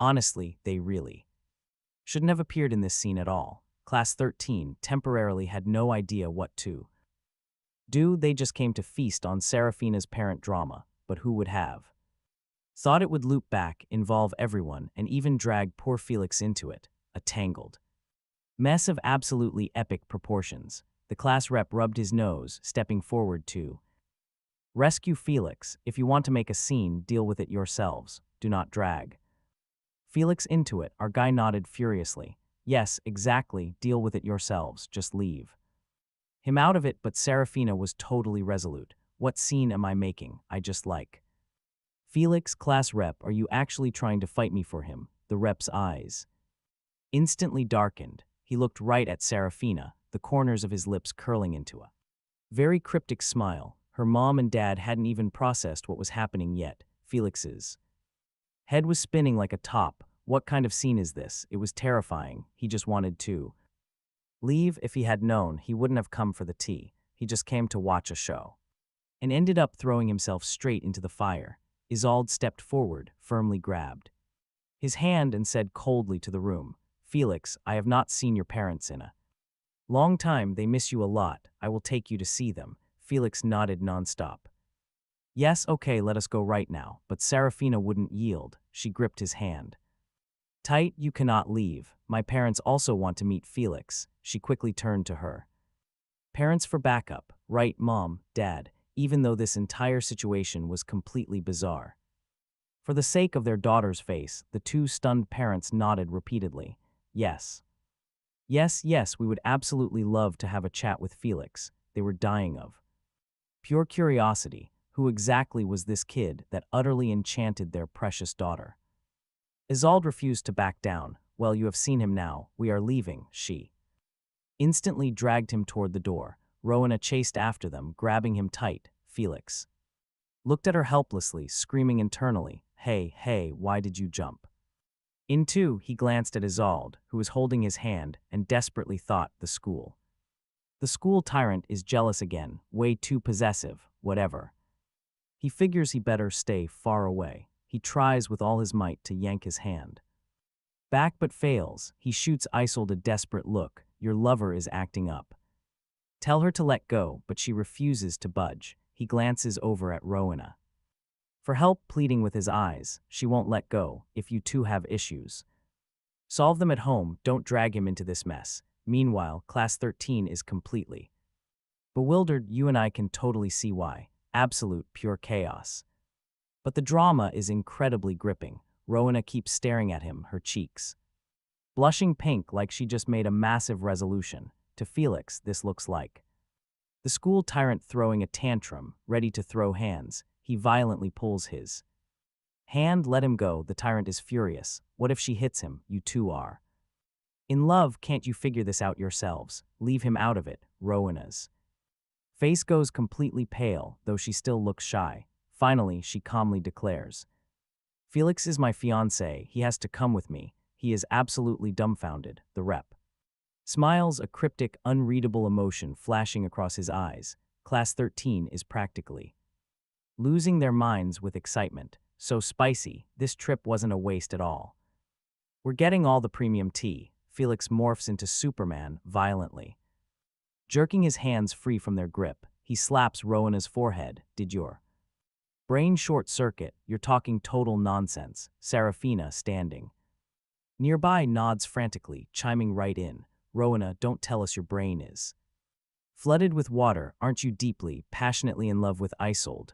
Why drag him into this fake engagement nonsense? Felix nods eagerly, like a chicken pecking at rice. Exactly. You two are just lovers having a spat. Don't drag him into it. Rowena is so furious at him, she almost coughs up blood. Today she has to clear this up. She charges forward, gripping his hand tight. I have absolutely nothing to do with Isolde. Those rumors are completely fabricated. Felix outwardly nods obediently, but internally he is grumbling. Right, right. Right, just typical tricks from a bickering couple. Serafina, hearing his inner thoughts, almost laughs out loud. Rowena is so angry she's literally jumping up and down. I am completely innocent with Isolde. I don't like her and she doesn't like me. If you don't believe me, ask her yourself. Felix nods perfunctorily. Yeah, got it. You're just arguing, using him as a meat shield. Isolde is truly a sly fox. Rowena instantly goes berserk, while Serafina laughs hysterically. Class 13 covers their mouths, snickering, feeling like what Felix just thought makes way too much sense. Rowena turns and glares at Isolde. What are you standing there for? Hurry up and explain. Isolde steps forward and speaks up. I truly have nothing going on with Rowena. Which bastard even started that rumor? Felix nods obediently. Understood. Yes, indeed. Whatever you guys say is right, so can he leave now? What does a couple's quarrel have to do with him? If they couldn't hear his inner voice, he almost would have fooled them completely. They quickly grab his hands, terrified he'll slip away. They explain themselves to him for 10 full minutes, but he remains only half convinced. Finally, the system can't take it anymore and jumps out. They really have nothing going on. It's completely malicious rumors started by someone else. Felix's eyes light up. Everyone else's too. We love the drama. All right, you and I are back in the drama. Rowena and Isolde ground their teeth. Just wait until they caught the jerk fabricating rumors. Meanwhile, the four parents standing at the very back realized their daughter's classmates were definitely not normal in the slightest. They whispered about transferring her to a different class or just changing schools entirely. Should they just sneak away? This mess didn't seem to have anything to do with them anymore. Honestly, if they had known, they never would have booked rooms here. Who knew one booking would lead to getting caught red-handed and busted by their own kid and her friends? So unlucky. They were terrified these students might go back and spread wild rumors. Should they pay them off with hush money? They shared one look and instantly understood the mutual assignment. Meanwhile, all of Class 13 had absolutely no idea about the massive psychological trauma they just inflicted on Serafina's parents. Right now, their teen brains were completely wired for the drama. The system's voice suddenly echoed. This is a long story. Solve this math problem first, and then I will explain everything clearly. Oh. Come on, Class 13 groaned together in pure, hyped frustration. Now this specific scene, in the eyes of Serafina's parents, perfectly cemented the hard fact that Class 13 was completely abnormal, making them even more determined to transfer their daughters. School. Our MC was so angry she ignored everyone else. She held up the study system and roared, what exactly do you want? I just finished one and now you're forcing me to do another. Why does it always have to be math? The study system calmly replied, because your math skills are indescribably atrocious. Of course, she roared back, I am clearly atrocious at all subjects. The system replied calmly, as long as you know, that is exactly why you must study hard. This was the first time anyone witnessed a student self-roasting themselves this badly. For a moment, her classmates didn't know whether to laugh or cry. Oh my God, why tease juicy drama right at this exact moment and refuse to let anyone hear it? It is completely infuriating. What is more painful than cliffhangers in this world? Everyone was about to give up. After all, they had all seen her terrible test solving speed. Just when they thought they would not get any more drama today, she suddenly spoke up. I have been doing math for days. Let's switch to literature. Please? The system nodded. Fine, she smiled brightly. I get to pick the subject, right?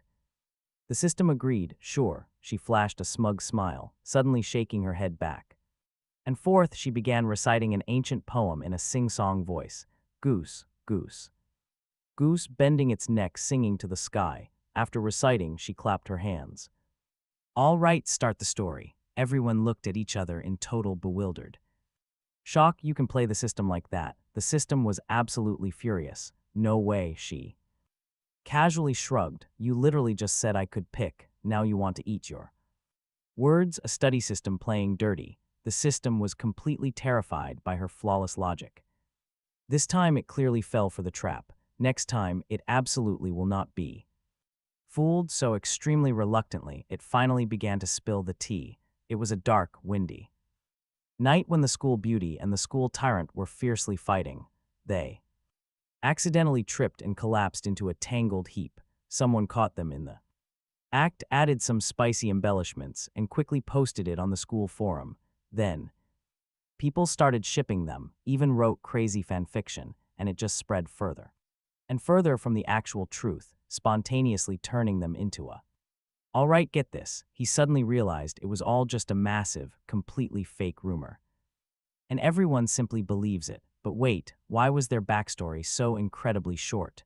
The system actually snorted because he slacked on his homework. It demanded another poem to unlock the highly detailed version, but our guy flat out refused. Knowing the basic truth was enough, he could imagine the rest. Rowena and Isolde did not care about the fine details. Clearing up this massive misunderstanding was their absolute main priority, but they never expected his next inner thought would almost terrify them to death. So it was fake, and here he was admiring their perfect couple goals. What a total pity. Rowena honestly just wanted to scream, forget that whole thing, it is not real. That absolute idiot Isolde and I actually have absolutely zero connection whatsoever. Isolde quickly shot Rowena a sharp look. Fully knowing she was cursing him out mentally, she glared back, then turned to him. Do you finally believe it now? I really have nothing going on with Rowena. He simply nodded. Yeah, he totally got it. They were victims of dumb rumors, so could he leave now?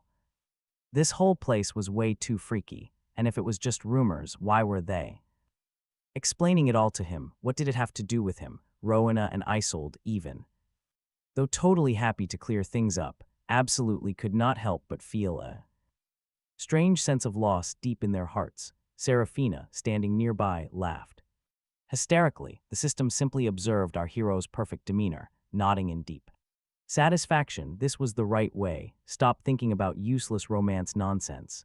The most important thing was studying hard and making daily progress. Our guy waited around forever, but the system went totally silent. He asked hesitantly, can he leave? Serafina immediately grabbed him in a huge hug. She thought he was just too cute, liking him more and more. Come home with me today, okay? I will tell my dad to adopt you. He rolled his eyes. Oh, stop it. Even though Serafina was seriously pretty, he just did not like her like that. Plus, her family tree was way too chaotic. Before he could speak, two loud voices angrily shouted in unison.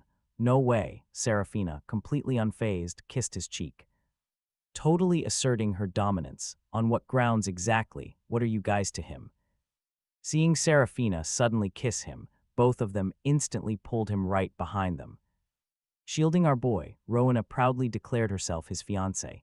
Isolde stubbornly refused to back down. Childhood sweetheart. Suddenly the class rep chimed in. As his class rep, I absolutely do not agree to any of this romance. Everyone stared at the class rep. Why was he jumping in? Our guy felt so dizzy. Watch this. Why is the class rep joining the drama too? From that moment on, the class rep was no longer the reliable leader in his heart. The class rep just rubbed his nose, flashing a dangerously gentle smile, and explained, I am your class rep. Seeing you all display signs of early romance, of course I have to extinguish it immediately. You are all students right now. Your main mission is to study hard. Our hero bugged his eyes out, squinting at the class rep. Why did it feel like the class rep got possessed by the study system, suddenly taking charge of their studying? Was the class rep always this weirdly enthusiastic?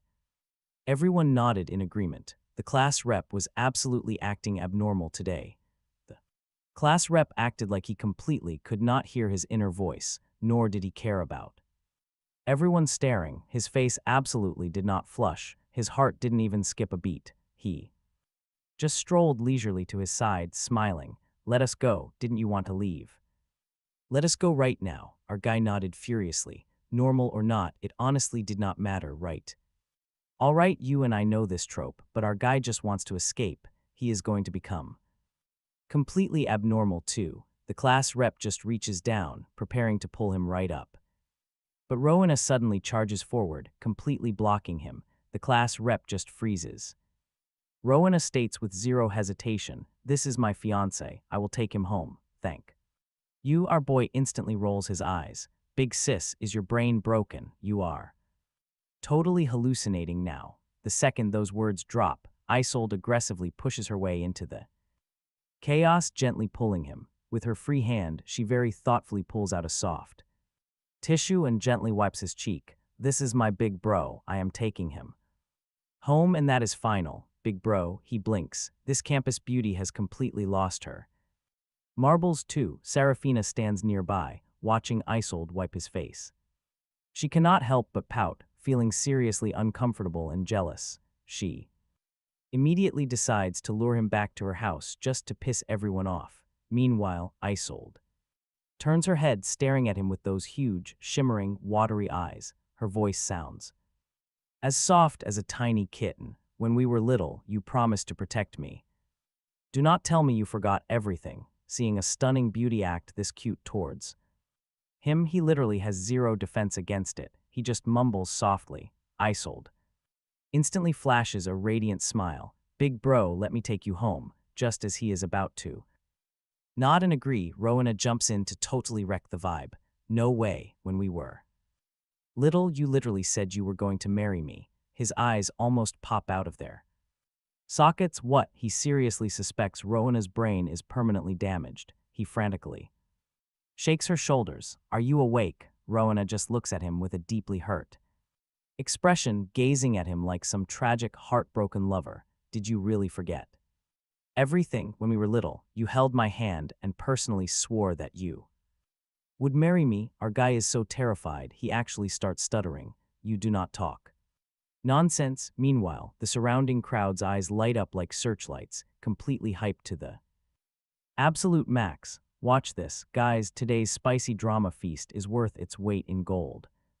Serafina hurriedly pulls him back and yells right at Rowena, "Stop talking nonsense. Can't you see you have scared him completely?" Stupid Rowena, seeing his dumbfounded state, she averts her eyes sadly. "Do you really not remember anything?" But then she quickly regains her fighting spirit. "If you forgot, I will make you remember. Anyway, I am not letting anyone else steal you." She pretends to be totally heartbroken, forcing a tragic smile. "It is fine. If you forgot, then never mind. It was not a big deal anyway." Looking at her incredibly pathetic, pitiful demeanor, the audience's hearts practically melt on the spot. His face flashes a hint of sympathy, but internally he is muttering, "Why are you smiling? You are completely destroying your character setting." Rowena's expression instantly freezes stiff. Serafina tries so hard to suppress her laughter, reaching out to pinch his cheek. "Why are you so cute?" Before our guy can even react, he gets dragged away. "Let's go, we need to bail fast." Serafina panics. "No way." Rowena also screams out, "You can't." The watching crowd protests, wanting to feast on more juicy drama. Watching all three of them physically tug at him, he feels the atmosphere getting weirdly twisted. This scene does not look right at all. He just wants to go home. "These girls are terrifying. Now stick with me." Just as the three hit a total deadlock, no one willing to yield. The Sue family parents and their lovers, who were honestly just basically background characters until now, finally speak up. Serafina's mom smiles warmly. "You kids haven't eaten yet, right? Let's all grab dinner." Serafina nodded instantly. "Sounds good." The rest of the group quickly agreed. Seeing this settled so fast, our main character screamed internally, "I absolutely do not agree. Let me go home." But Serafina just smiled, dragging him away. Everyone bluntly told him his opinion meant nothing, so in a total daze he was dragged straight to dinner. Afterward, her parents went ahead and treated the whole group to dessert. Our poor guy was forced to stuff himself with sweet pastries. Finally, her dad loudly cleared his throat. "You are all Sarah's close friends. Next month, she is heading on a trip. Care to join her for the ride? I am covering every single expense." Class 13 immediately figured it out. "Oh, so you and I know." Her dad was basically bribing them for silence. A free trip. That deal is an absolute steal. Plus, with Serafina keeping watch, they wouldn't dare leak anything anyway. Naturally, everyone agreed on the spot. Thank you. Uncle, her dad casually waved it off. No need for formalities, you are all Sarah's. Buddies, he just slumped over the table, desperately mumbling, I wanna go home, let me. Go home, seriously, I wanna go home. Hearing his complaints, the entire group couldn't help but laugh out loud. Serafina stood and yanked him up. I will take you home, he nodded. Super fast, finally an escape, but right as he stood, Isolde and Rowena abruptly stood up. Staring at those two, he screamed inside, not this again, Isolde. Totally hearing his inner panic, awkwardly rubbed her nose. Meanwhile, Rowena casually adjusted her hair, pretending she heard absolutely nothing. In the end, her dad got a driver to take them home. Class 13 watched Serafina shove him straight into the backseat. Rowena and Isolde hopped right in after them. The rest were unbelievably jealous, wishing they could tag along. They wanted to hear his mind too. Suddenly, the class rep squeezed into the vehicle. You and I know exactly what happens next. This ride is gonna be pure comedy. Trapped inside with all of them, he just desperately wanted to bury his face in his hands, praying to become completely invisible. Why on earth did they have to tag along? The vibe is way too weird. I am suffocating here. The girls in the car, listening to his mental breakdown, basically couldn't hold back their laughter anymore. The entire ride, he just kept whining internally nonstop while the rest sat there perfectly calm. But guess what? His system finally snapped. It glared at him. Will you just shut up? You are so annoying. But our hero stayed stubborn. Nope, I will keep complaining. The system just shot him a digital glare. Save your breath. You still have to do your homework when you return. He immediately tried playing dumb. What homework? Why don't I remember anything about homework? The system flashed this totally evil, villainous smirk. Stop faking it. Once you are home, you are finishing it. Hearing that, he absolutely exploded. I am not doing a thing. I am completely exhausted today. Can't you just let me rest? The system coldly sneered. Honestly, you look like you have plenty of energy left to me. He angrily huffed, cursing it in his head. Why the heck am I stuck with this totally useless system? The system grinned back at him. Do not be like that. We still have to stick together all the way until the university entrance exams. At that, he broke down completely, clutching his head, squeezing his eyes shut, and pretending to pass out. In a daze, he dreamt the system turned into an actual demon, locking him in a pitch-black room, forcing him to study like a complete maniac, banning him from going outside. If he resisted even a tiny bit, smack, he jolted awake in a panic, patting his. He grabs his chest, panting heavily. Thank goodness, just a nightmare. Absolutely scared him to death. Seeing him look absolutely terrified, everyone gathers around with genuine concern. What is wrong? Just a nightmare. He waves his hand dismissively. He is totally fine, just dreamt the system locked him in a dark room to study. We all know where this goes. When he refused, it actually beat him. So scary. He blinks rapidly. Rowena has a face full of question marks. Isolde also looks deeply confused. Suddenly, the system jumps right up. In your head, is that my actual image? You are going way too far. He calms down, speaking with some difficulty. It is hard to explain. In those novels, these systems always threaten their hosts, forcing total obedience. The system just snorts incredibly coldly at that. Even though I truly want to do that, but our guy immediately cuts the system off. As expected, you really do want to threaten him. You want to lock him up and force him to study. You truly are a dark, evil system. The system gets so furious it hops around. Hey, stop talking absolute nonsense. This system right here is a certified, totally orthodox system. I do not do shady things. He seizes on the crucial point. Then you are not allowed to threaten him, and you are not allowed to force him to study. The system nods slowly. Our boy instantly grows bolder. Then what if he skips his homework? The system narrows its glowing eyes. You know the maid at your house, right? And her son. Our guy gets immediately curious. What about her son? The system smiles coldly, looking incredibly smug. Finish your homework and I will tell you. He blurts out, oh my gosh. The second he says it, he totally regrets it, because 3 pairs of eyes are staring Intently at him, he hurriedly forces an awkward smile. Nothing, it is nothing. The three girls simply nod. We understand. He looks at them completely bewildered, even though. This is weird, at least they do not think he is crazy. Good enough, he turns back to negotiate with the system. Can you not tell him a little bit? First, the system remains completely stoic. Sure, once you finish your homework, I will tell you. Instantly, looking at its incredibly obnoxious attitude, our guy gnashes his teeth. Sheer anger, he does not want to know anymore. The system shrugs. Good, he gets even. Angrier, turning away, totally ignoring it, he mumbles internally. What is the big deal anyway? He does not even want to know. The three girls hear his inner voice and quickly conclude he desperately wants to know. In under 3 minutes, he totally surrenders. Stands up and sighs. Fine, fine, I will do it. Happy now, the system flashes a triumphant smile. Deal, pleasure doing business with you. Our main character replies angrily. Pleasure, Serafina looks at his grumpy demeanor and simply cannot hold back the urge to pinch his cheek. Even though she knows it is impolite, her hand moves faster than her brain. She pinches him. His eyes bug out completely. What are you doing? Serafina coughs, smiling. You are too cute. She could not control herself from pinching his cheek. He is suspicious now. Could not control myself supposed to be used like that, but since someone is actually praising him, he smiles and replies. You are cute too, even though it basically sounds like standard politeness. Serafina is still completely thrilled, stepping forward, unable to resist wanting to kiss him. Now watch this. Rowena is fast, grabbing a throw pillow and tossing it between them. Isolde steps directly in front to block him. Classmate Sue, please have at least some self-respect. Serafina smiles brightly, provoking her. Why should I? I am a girl.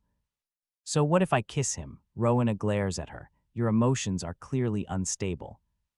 Do not ruin my fiancé. He rolls his eyes, protesting. Can we please stop mentioning that fiancé title? Rowena pouted, looking totally annoyed. Isolde furiously glared at Rowena, shielding Felix completely and saying, please, everyone, stay away from my big bro. Rowena and Serafina shot back instantly. On what grounds? Isolde just smirked, smugly declaring it was all because he was her big bro. He literally promised to protect her for her entire life. She was his most important person. Rowena snorted coldly. I am still his fiancé. Serafina's eyes flashed with absolute fire. But I kissed Felix more than once. Boom. Everyone froze, their heads full of confusion.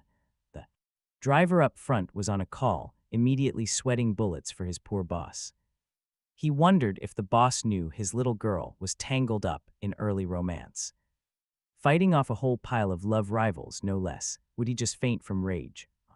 The other end of the line, Serafina's dad was fuming. He almost smashed the phone, but he barely held back. He was definitely sweating about his precious daughter's sudden early romance, but hey, it had to be totally fake. She had never dated before. Starting out of nowhere today, she was probably just acting out to seriously annoy him. He desperately tried convincing himself, but right before that totally worked. He heard through the phone, Felix, be my boyfriend. I will get my parents to adopt you. My grandparents will love you too. They have incredibly deep pockets as well. Her dad almost coughed blood, but here is where you and I pay attention. His little girl actually liked this kid. He wasn't entirely against it, honestly, but Felix clearly was totally clueless. Plus, he had a massive fan club. Could his precious daughter actually defeat all those rivals? Time for dad to step up. He had to hand right down his ultimate secret techniques, the absolute masterclass on how to catch your crush. Meanwhile, Felix was absolutely paralyzed. Hearing Serafina say that left him completely speechless. Did he hear her correctly? He definitely did. Felix thought he must be dreaming. Why did he just hear Serafina confess to him? Totally fake. He vividly remembered she already had someone she liked. Definitely fake. He just misheard her, right? Serafina simply raised an eyebrow. I have someone I like. Why don't I know about this? Just a dumb rumor, whatever. Her main goal right now was luring Felix straight to her house. Bringing a rare treasure like him home would be incredibly fun. She smiled and said, "No, I am telling the truth. I really like you." Felix felt his ears ringing loudly. The system had probably forced him to study way too much lately. Pushing his brain until it completely short-circuited, he was actually hallucinating multiple confessions now. Clearly, he could not study forever. The guy needed some serious rest. The system heard his thoughts and practically rolled its digital eyes. Blaming it again, what did this have to do with the system? But wow, kids today really played hard. Thinking it over, the system reassured itself. Its dense master probably wouldn't fall for these sweet words, right? It checked on Felix anxiously, seeing his utterly dumbfounded face. Perfect. No blushing at all. Zero fluttering heartbeats. His one true mission was studying. Honestly, it was better if he ignored all this messy romance stuff. Then Serafina spoke up again. "I feel like I am falling for you even more." Felix bugged his eyes out. Insane, 3 times. He definitely did not mishear that, staring at her radiant smile just as he was about to speak. "Well, you and I know it's never simple," Rowena and Isolde yelled out. Then the class rep pushed up his glasses. "That is a no-go, classmate Sue. Our only mission right now is studying. Early romance is strictly prohibited here." "All right, let us watch." Felix looks out the window smiling. "Driver, we are here." They need to get off, but the driver does not dare stop because the young miss of the house just finished confessing, and our guy right here has not even answered yet. Should he drive around longer to create a perfect private moment for her? He acts like he hears absolutely nothing at all and just keeps driving. Without Serafina giving him a direct order, he absolutely will not stop. Serafina looks at her driver with complete satisfaction. "Good job, you are getting a raise later." Seeing her approving gaze, the driver feels incredibly happy. He drives forward with even more intense stability. Felix watches his own house getting further and further away. Why are they driving past it? He turns right to Serafina. "Hey, we passed his house." Serafina nods. She knows, but he has not answered her yet. Felix instantly shakes his head. They are just students. Dating right now is totally inappropriate. His parents also forbid early romance, so let us drop this. Okay, the system beside him nods in agreement. Exactly. His absolute top priority is studying hard. Felix helplessly glances at this annoying party-crashing system. Isolde smiles brightly and chimes in. "Classmate Sue, can we get out of the car?" Right now, Rowena laughs joyfully out loud. She knew it. Felix still remembers her. That is why he rejected Serafina today. Serafina completely ignores them, speaking directly to Felix. "You can just call me Sarah." He rolls his eyes hard. Is now really the time to discuss nicknames? But outwardly, he obediently calls her name. "Sarah." Serafina smiles so widely her eyes curve into crescent moons. "Yes." "Felix." She turns to the driver and orders him to turn the car around. The driver immediately makes a full turn and drives right back to his house. Arriving at the gate, the car stops. Felix is about to step out when Serafina calls him back. Her dad invited everyone on a trip. Remember, he is totally confused. When did that happen? Why does he not remember? The system jumps out to explain. It was when he was screaming about wanting to go home. Felix almost refuses it, but then he hears Serafina act cute. "Felix, you will not say no, will you?" Seeing a beauty acting so incredibly cute, Felix truly has zero spine. He nods and agrees. Serafina happily escorts him out of the car. Rowena, Isolde, and the class rep also follow him out. Serafina glances at the 3 of them. "You guys live here too?" Isolde says, "My house is right here. We just bought a villa." Rowena nods. "My family also owns a villa here." After saying that, she looks at Felix, but watch this. He hitches his backpack and absolutely bolts. He is totally out. He is out of here. Who knows what crazy drama they will throw next. Whatever it is, staying home is safely the best. The girls left behind look at each other in total confusion. Are they really that scary? After he leaves, Isolde and Rowena also depart, leaving the poor class rep standing there all alone. Serafina inside the car sees this scene and cannot help but smile. Class rep, let me give you a ride. Home, the class rep curls his lips, stepping into the car. He quietly says to Serafina, thank you. Serafina waves her hand dismissively. No need to be polite. After dropping the class rep off, she returns home. But get this, 4 strange people are standing ramrod straight in the living room. She glances at them and slowly sits down on the sofa. Are you planning to be honest with me, Mom? All right, watch this, she just stammered, entirely unable to form a single sentence. Finally, she shoved Serafina's dad right to the front. Sarah, let him explain, back. Then Mom wanted to tell you, but he strongly disagreed. Dad, realizing he was completely sold out, he turned back. The other 3 were just silently cheering him on with wild gestures. Left with zero choice, he had to bite the bullet. He nervously stammered for a while before just blurting it out. Sarah, do you actually like that classmate? Dad can totally help you. The others were completely dumbfounded. Why did the topic suddenly pivot to this? It was so bizarre. But Serafina was instantly hooked. She stared right at her dad. Wait, you have a method? He sat right next to her. Of course, back in the day I somehow woo someone as incredibly difficult as the little great-grandpa. So your little classmate is a total piece of cake. The little great-grandpa just looked at his completely unserious attitude and honestly couldn't help but facepalm in pure, sheer exasperation. Serafina's mom and the little grandma sitting beside them just stared at the little great-grandpa and found it absolutely hilarious. This family actually started a full strategic meeting on how to win over boys. Her dad confidently summarized, if you want to woo a guy, you need thick skin, be super romantic, and never be afraid to spend some serious money. Serafina watched him, sounding exactly like some seasoned romance veteran.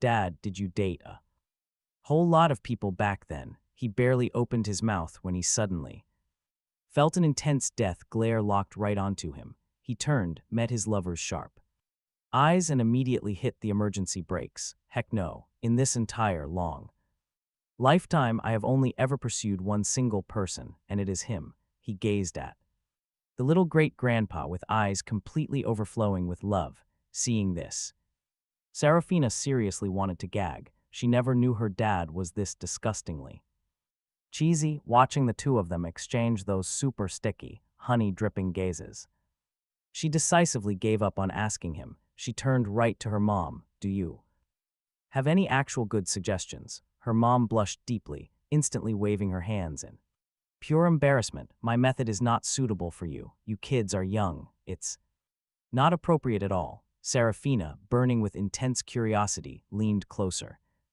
asking with massive interest, what is it exactly? Her mom, face beet red, whispered something quietly into her ear. Serafina's face instantly flushed crimson red. Her mom sighed. I told you it wasn't suitable for you. She touched her blazing hot cheeks, looked around the living room at everyone, and just dropped a single sentence. I'm heading upstairs. I basically understand everyone's crazy situation now. Her dad asked, you are not opposed?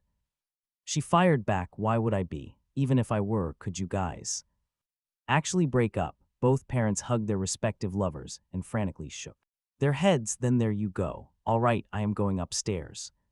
Serafina dropped that line and vanished. Now, let's look at our main character, violently wrestling with his nightmare homework. I cannot write anymore. I genuinely cannot write another single word. Why is there so much of this junk? The system stood beside him, holding a tiny stick. What do you mean so much? It has been this amount for years. You haven't finished because you simply are not working hard enough. He glared at the system with massive grievance. It just smacked him with write faster. Felix hugged his head, staring pitifully at the absolute mountain of homework right in front of him. It was too hard. Why did he get bound to this blasted system? He wanted to unbind. He wanted a refund. The system's voice echoed like a literal demon. Keep dreaming. You can never escape me, but there is one way. Felix got so excited he practically jumped out of his chair. What is it? The system spat out a single sentence. If you get accepted into a top-tier Ivy League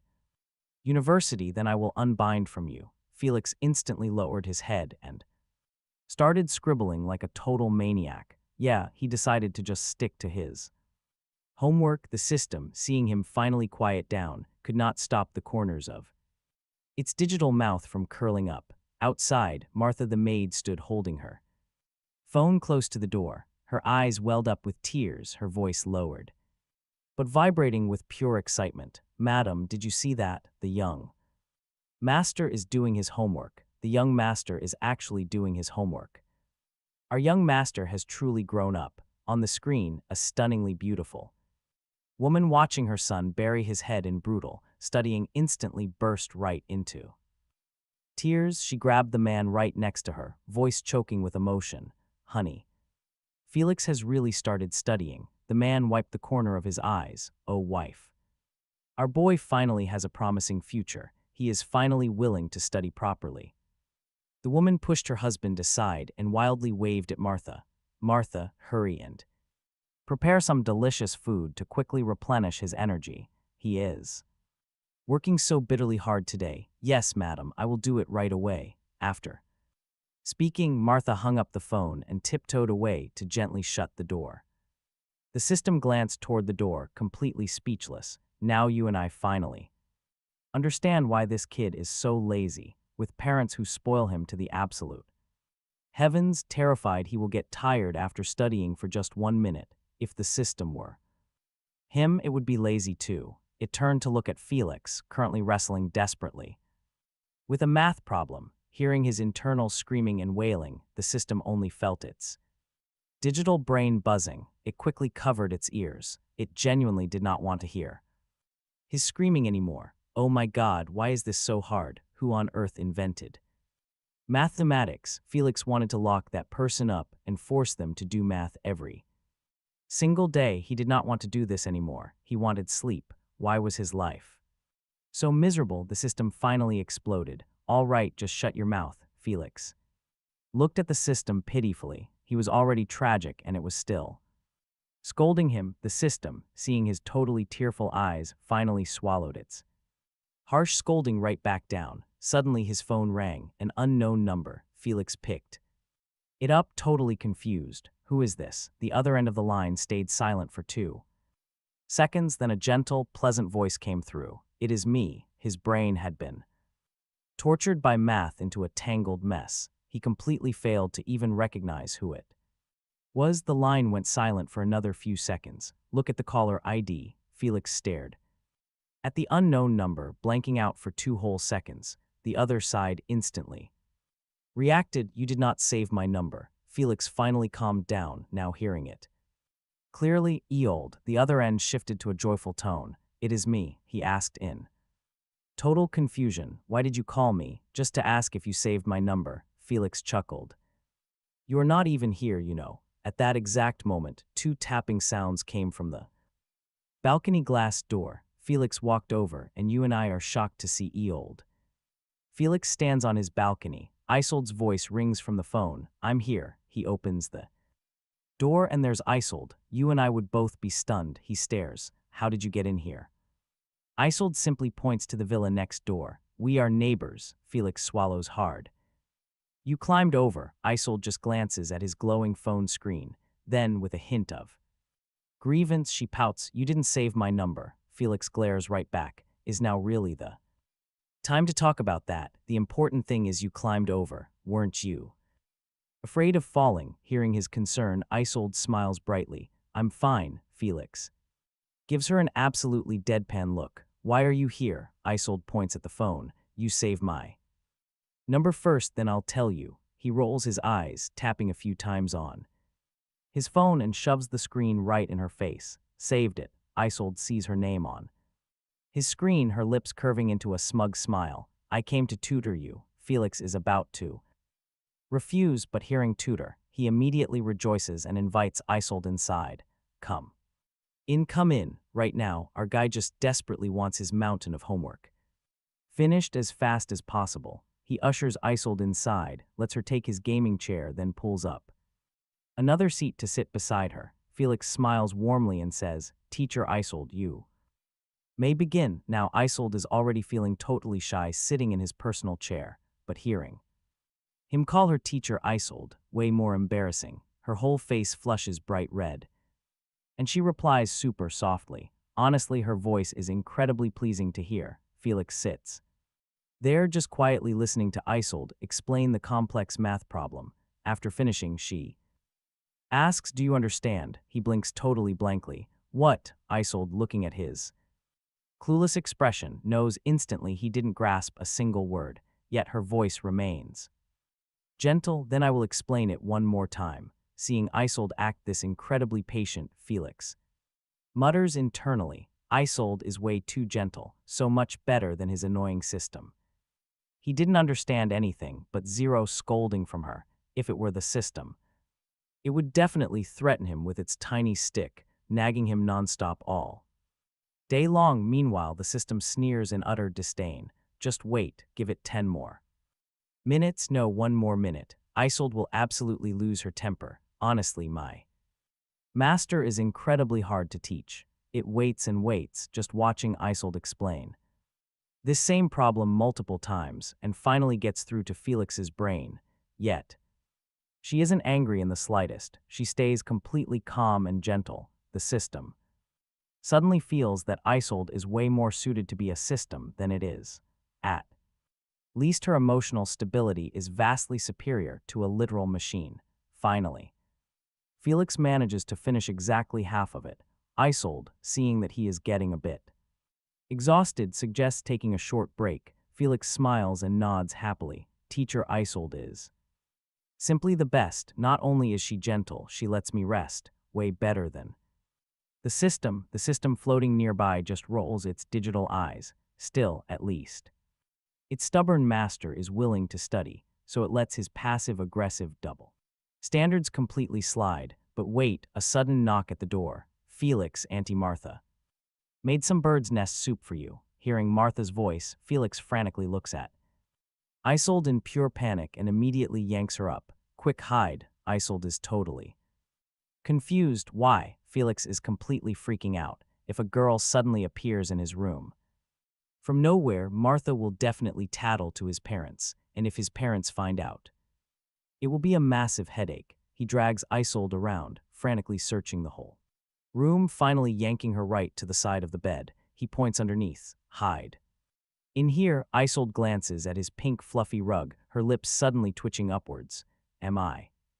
Is it really that terrifying? You and I know crawling under a bed is extreme." Felix was as anxious as an ant on a hot pan. He was absolutely terrified Martha would spot an extra person hiding in his room. He frantically pushed her. "Exactly, so hurry up and get under." Afraid she was moving way too slow, Felix patted her shoulder, urging, "Quick, get in there now. If Martha sees you, my parents are going to literally scold me out of existence." Isolde just stared back at him. She watched him, panicking like a totally startled rabbit, limbs flailing everywhere. Honestly, she just couldn't hold back her laughter. Felix stared at her, completely dumbfounded. He was panicking too.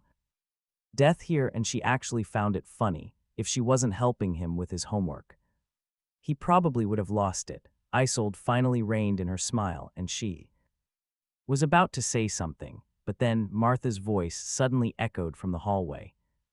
"Felix, are you still in there?" His panic skyrocketed. Felix yanked Isolde down to the floor, pointing straight under the bed with a fierce, threatening glare. "Get in." Isolde glanced at the tiny space, then looked back at his cheeks, totally puffed out in pure anger. Without any more hesitation, she crawled right under the bed. Seeing her finally tucked away, Felix let out a massive sigh of relief. He hurriedly opened the door, flashing a super bright smile at Martha. "Martha, you can just hand that to me. I still have so much homework to do." Martha looked at him, totally covered in sweat, and frowned. "Felix, what is wrong? Why are you sweating?" He touched his forehead. Sure enough, it was totally drenched, probably from all that pure panic. Felix grabbed the tray right out of Martha's hands. "Martha, I have so much homework left to do. I cannot chat with you anymore. I am going back in." Martha, seeing that he was finally putting some actual effort into studying, naturally didn't dare disturb him.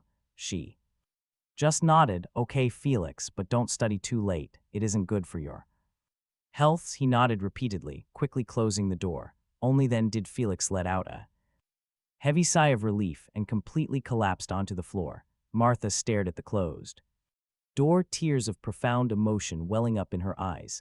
Our young master has finally become sensible. He is actually taking the initiative to study. She absolutely had to report this massive joyous news to the madam and the boss. Whipping out her phone, Martha excitedly dialed the madam, intentionally walking far down the hall to avoid disturbing him. The second the call connected, she excitedly reported, "Madam, the young master is doing his homework. He has been at it this whole time. Our boy has truly grown up." From the other end of the line came a choked, super emotional sob. "Felix is finally willing to study. This is absolutely wonderful. I have to go back. I must go back right this instant." After saying that, she hung up. Now stick with me on some unnamed private island.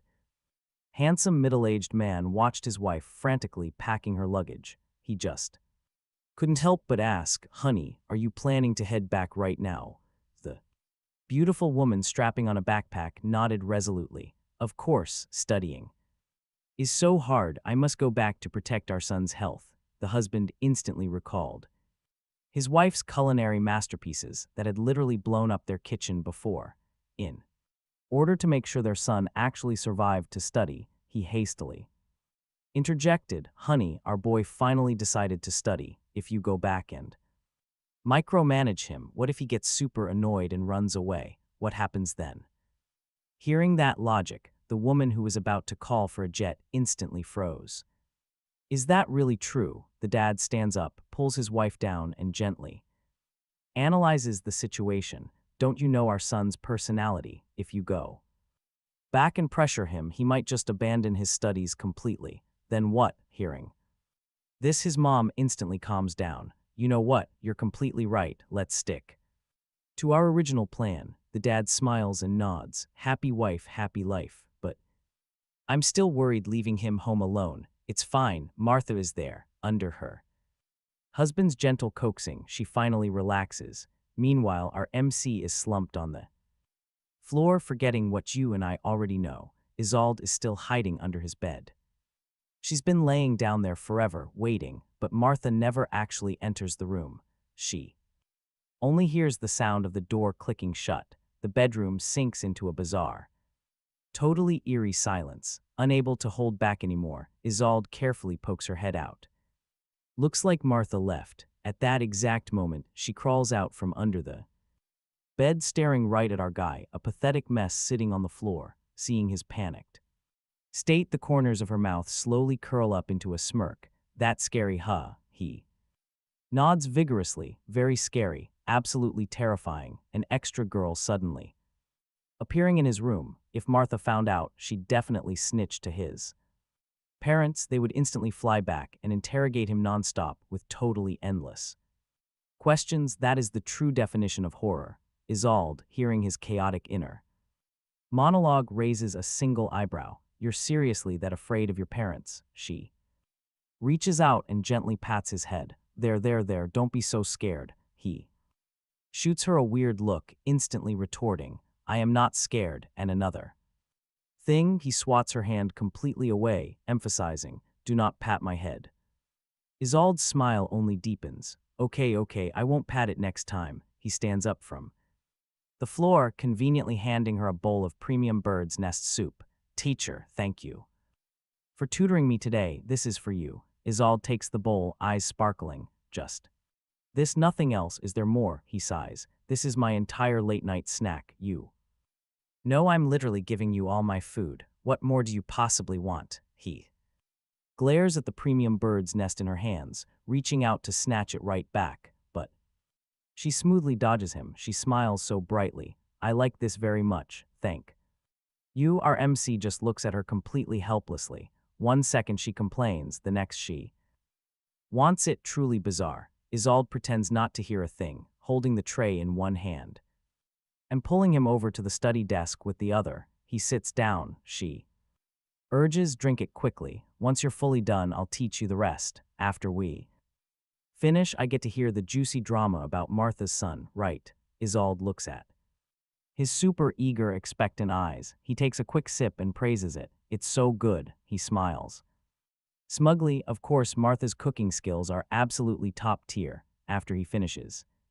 Drinking, Isolde sets the bowl aside and completely focuses on tutoring. Him, with the allure of premium juicy drama dangling in front of his face, no matter how. Exhausted he feels, he grits his teeth and pushes through. Finally, under her dedicated guidance, he finishes every last bit of homework. He excitedly declares, "I'm finally done." Looking at the notebook in front of him, Isolde smiles brightly. "You did great. You finished so incredibly fast." He glances at the pitch-black night sky outside the window, turns right back to Isolde and says, "You really don't have to force compliments. I know my own skill level." He smiles apologetically, thinking totally internally, is it a bit rude to literally kick the guest out the second tutoring is finally done? Watch this, Isolde smiled radiantly, staring right at Felix, waiting to see what wild excuse he would invent. He felt a bit awkward, sure, but to get back to his shows, he risked it all. Felix probed tentatively. "It's pretty dark outside, isn't it?" Isolde barely managed to hold back laugh. Her eyes sparkled as she nodded. "Quite dark, then shouldn't you be heading home? Otherwise, your family might worry, and since you are living all alone, you really should go back early. What if there's a burglar?" Isolde completely blanked out for a second, then let out a helpless laugh. "A burglar in my house? Do you know how expensive real estate is in this neighborhood?" Felix just stared back at her earnestly.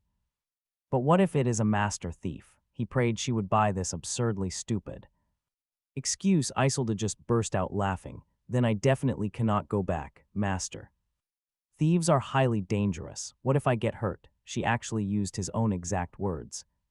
Against him, he racked his brain hard but couldn't think of a single better excuse. Just as he was about to frankly kick her out, Isolde suddenly stood up. "I'm heading back," Felix instantly beamed a massive, radiant smile. "Then I will walk you out." Isolde looked at the undisguised joy right on his face, felt a bit helpless, and walked straight toward the balcony. He followed right behind her, eyes wide, asking, "Why are you going to the balcony? Aren't you afraid Martha will find out?" "I came this way." Felix looked down from the balcony. The sheer height made him slightly dizzy. "Maybe you should." Before he could even finish his sentence, Isolde lightly leaped over to the other side. Felix was absolutely stunned, eyes bugging out. So athletic, she just jumped right over. That is peak. Isolde, hearing him literally praise her in his head, couldn't help but laugh. "Go back and rest right now." Felix just desperately wanted to get back to his precious drama. He quickly yelled "good night" and sprinted straight back to his room. Isolde watched his retreating back and helplessly shook her head. He loves drama that much? Honestly, no wonder he got bound by the study system. But get this, just as she turned around, she saw someone she really did not want to see. The smile on her face completely vanished. Looking at Rowena leaning right against her door, she marched over and forcefully pulled the other girl away. "Why are you at my house?" Rowena snorted coldly. "And you, why did you go?" "Looking for Felix." Isolde glanced at Rowena, the corners of her mouth curling into a provocative smirk. "Yeah, I went to find Felix. What does it have to do with you?" Rowena slammed the door shut, blocking Isolde's path, her face absolutely full of fiery fury. "What were you doing looking for Felix?" Isolde's eyes flashed with a cold glint, sharp as a drawn blade. "None of your business." Rowena clenched her fists, crossing her arms, her face turning an angry, bruised green. "I totally forbid you from looking for Felix." Isolde stood tall, radiating a freezing aura. "On what exact grounds? Who do you think you are?" Rowena's eyes flashed with fierce arrogance. "On the absolute grounds that I am his fiancé." Isolde sneered coldly, her gaze turning to solid ice. "That's just something you made up in your own head." Felix never acknowledged it. Rowena, remembering that Felix had forgotten their past, flashed a brief hint of hurt on her face, but she quickly regained her icy demeanor. "That is none of your concern. He promised me." Isolde completely refused to back down. "He also promised to protect me for his entire life." The two girls clashed fiercely, neither willing to yield a Single inch, just as the tension was stretched right to the absolute snapping point, Felix's voice suddenly echoed out. Oh my God, so spicy, the school tyrant climbing walls. In the middle of the night to find the school beauty, and the beauty even. All right, we see the beauty pin the tyrant against the wall. Who knew this fierce school legend was actually a total softie? Felix is dying laughing, like clockwork staying. Up late always brings the absolute best drama, he mutters to himself. But wait. Are these two actually a thing? Why did they explain everything to him? Is Felix some highly important main character? Why else would this couple put on a show for him? Maybe they want to keep things totally secret, or maybe the school tyrant just hates going public. After all, she is a terrifying campus legend, the fierce tyrant. Actually being the submissive one, it is honestly unbelievable. Felix glances back over. In his mind, the beauty pins her against the wall, but in reality, those two stand miles apart, absolutely hurling venomous insults at one another. Hearing his inner thoughts, both girls instantly freeze solid. They seriously never expected Felix to witness this mess and completely misunderstand the situation. The two glare at each other with pure, absolute disgust, eyes totally full of contempt. Then they quickly spring apart. Felix is completely dumbfounded. What gives? Why the huge distance now? Are they mad at each other, throwing another tantrum already? Is this secret couple always this incredibly moody? Is dating really that annoying? The system voice suddenly echoes inside his head. Dating is super annoying. You will become a total fool. Your money goes straight to the girl, and you turn into someone you hardly recognize. It is terrifying. Felix gets so scared, his voice literally trembles. It is that scary. The study system nods emphatically. Exactly right, he is still too young right now. He cannot distinguish who is actually genuine and who is totally fake, so he needs to study hard, crush those university exams, and become smarter. That way girls will not scam him. Felix nods in totally strong agreement. True, true, the system is right. Getting scammed for feelings is one thing, but getting scammed for cash, absolutely unacceptable. Exactly, so he tries to go back and do his homework, but wait, he just finished it. Plus, the system has not told him the story about Martha's son yet. Fine, the system agrees to head back and tell it right away. Felix hurriedly stands up, but suddenly notices two terrifying pairs of eyes glaring dead at him. He is so terrified, he just freezes completely solid. Then he bolts, heart panicking wildly. Oh no, he has been spotted. He is completely doomed. When he goes to school tomorrow, these two are definitely going to murder him to keep his mouth shut. Oh man, maybe he should just transfer schools. Both girls hear this and instantly panic. Then they catch his inner voice echoing again.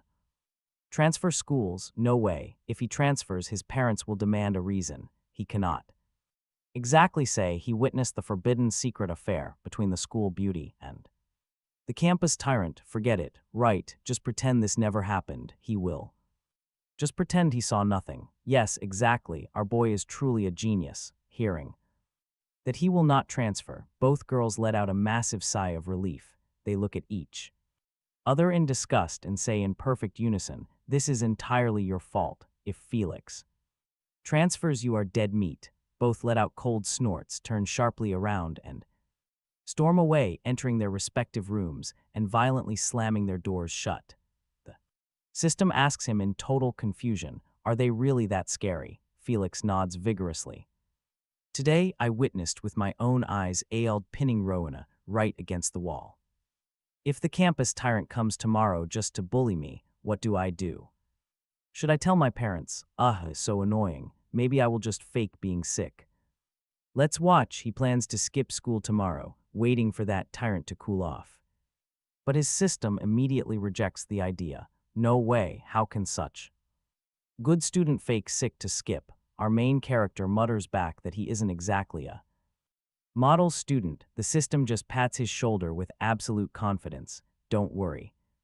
With my supervision, you are definitely going to become a stellar top student. In the future, you'll have your pick of Ivy League schools. He stares at the system like it's a complete idiot. Seriously, where does it get this wild delusion that he could ever get into an Ivy League school? But he doesn't dare say that out loud, terrified of triggering another endless lecture. Honestly, this system nags him way more than his own mom just buzzing in his ear all day, seeing our guy completely unbothered. The system yells loudly, "What is our mission?" He just pouts, totally refusing to engage. Why are we shouting slogans? That is so embarrassing. You could literally beat me to death, I still won't shout it. Seeing his stubbornness, the system immediately throws out some juicy bait.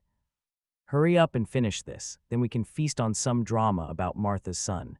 He realizes there is massive tea here. Our guy instantly perks up, internally screaming in his mind, "Study, study, study." Hey, it's just inside his head anyway, so nobody else can hear a thing. Not embarrassing at all. The system nods in total satisfaction. Very good. Our goal is, well, he figures since he is already committed, he might as well just relax and yell it out loud. Get into the Ivy League. Get into the Ivy League. The system loves this cooperation. It decides to offer a small reward so he doesn't get unhappy and go on strike. Come here, I will tell you the story. He jumps up excitedly, but suddenly hears a weird noise outside his room. He opens the door to check, seeing absolutely nothing there. Just as our guy is about to step out for a closer look, the system urges, "Hurry back in, I'm about to start the story." Thinking about that juicy incoming drama, he instantly slams the door shut and runs back inside. Once he is gone, a figure stands up from the corner of the balcony, a faint smile blooming across her face. He really is way too cute. She looks over at the balcony cactus, gently reaching out to touch the tiny flower blooming right there. When he was little, he was such a little scammer. Now grown up, he has completely forgotten everything, still gently touching the flower. She finds her own childish actions pretty amusing. Taking one last quick glance, she leaps straight down from the balcony. Back inside the room, our guy sits completely surrounded by piles of snacks. We've all been there. He bites his chocolate, urging, "Come on, spill the tea, spill it." The study system just watches his actions, even though it really feels like eating in bed is a terrible habit. Seeing our guy so full of anticipation, it thinks, whatever, I will spoil him just this once. You cannot pressure kids way too much, or they'll just get rebellious. So it begins. Martha's son has a girlfriend and she is pregnant too. Our guy immediately interrupts. Let me guess. It is not his kid. The study system glares at him helplessly. Seriously, watch less of those cheap, trashy soap operas. He just giggles. Keep going. The baby is totally his. But he doesn't know that. He thinks his girlfriend likes someone else entirely. The poor girl, dealing with his hot and cold attitude, felt deeply insecure. So when she found out about the pregnancy, she was absolutely terrified he wouldn't want it. She planned to find him to talk, but ended up finding him wasted at a bar. Our guy mumbles, "Man, this plot is pretty cliché, isn't it?" The study system glares right at him. He hurriedly shuts his mouth, smiling innocently as he asks, "And then what? And then what?" Martha's son. He noticed his girl acting strange lately, assumed she was going back to the guy she actually loved. Furious, he hit the bar to drink, but ended up getting caught by her while drinking with some other woman. Obviously, she became even more convinced he never loved her. Boiling with rage, she booked a flight, fully planning to run away with their unborn baby. My eyes nearly popped out. This plot is completely weirdly familiar, exactly like those soap operas where the main leads absolutely refused to just communicate right. My system actually agreed with me. Exactly, you humans are so weird. Just talking it out clearly would easily solve everything, but no, you love making each other guess. I honestly felt a profound sense of pity and asked the system, "When is her flight?" "Tomorrow." Hearing that, I jumped right out of bed and bolted straight for my door. The system panicked. "What are you doing? Playing matchmaker?" "Heck yes I am, because since these two refuse to use their words, I have to step up and tell Martha." I muttered this while sprinting down the hall, skidding right up to her door. I started knocking like crazy. "Martha, Martha, open up right now." She opened it in her pajamas, looking confused. Felix, what is wrong? No time for small talk. I dropped the ultimate bomb on her. Your son's girlfriend is pregnant, and she is planning to run away with the baby today. Martha woke up instantly, eyes bulging. Pregnant, and she is running away with the baby. As a huge fan of cheesy romance dramas, she instantly knew exactly what this classic trope meant. While she stood completely stunned, I delivered the finishing blow. Daisy caught your son getting totally trashed at the bar, and with another woman, she is completely heartbroken. She already bought a one-way ticket for tomorrow, planning to leave with the baby forever. Martha immediately grabbed her phone and started spam calling her son. After like 10 straight calls, the line finally connected, but a random female voice answered instead. Hello, who is this? Martha replied with pure ice. Do you not have caller ID? Silence for 2 seconds.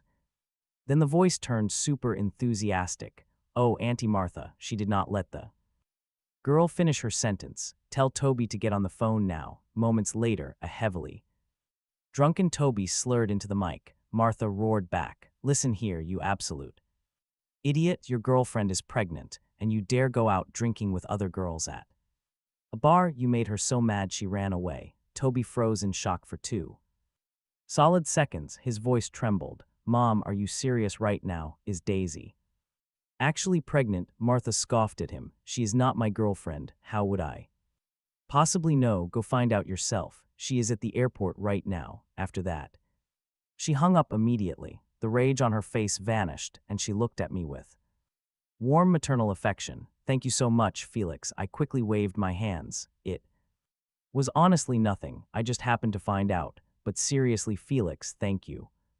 When that idiot gets his girl back, I am absolutely forcing him to thank you.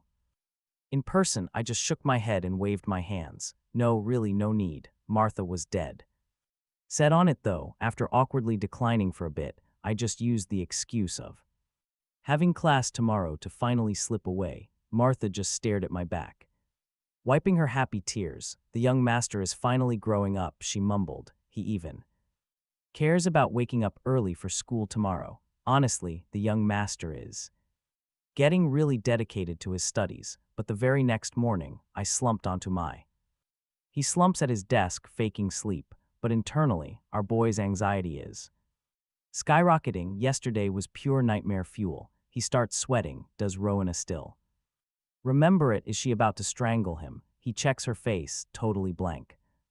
Maybe she forgot entirely. He's safe, but meanwhile, Class 13's collective mind explodes. They can hear his thoughts. What drama are they missing? Why target Felix? What exactly did Felix do? Uncover a secret. You and I know they're hooked. Why not live in his neighborhood? They'd sell their houses instantly. Who cares about a financial loss? The whole class needs front row seats to Felix's epic daily drama. Up front, the teacher glares at them. Just remember, no causing trouble in the exam room today. Honestly, just skip it if you want. The lazy students completely ignore her warning, casually tossing back a few lazy yes and nods. Whatever, Felix never passes anyway. He threw in the towel ages ago, but as long as he doesn't cheat, he survives, because ever since the system literally burned his answer sheet to crisp ash, he wouldn't dare pull another trick, absolutely terrified that the paper in his hands might just spontaneously combust right during the test. Just remembering that disaster gives him literal chills. Honesty is the best policy.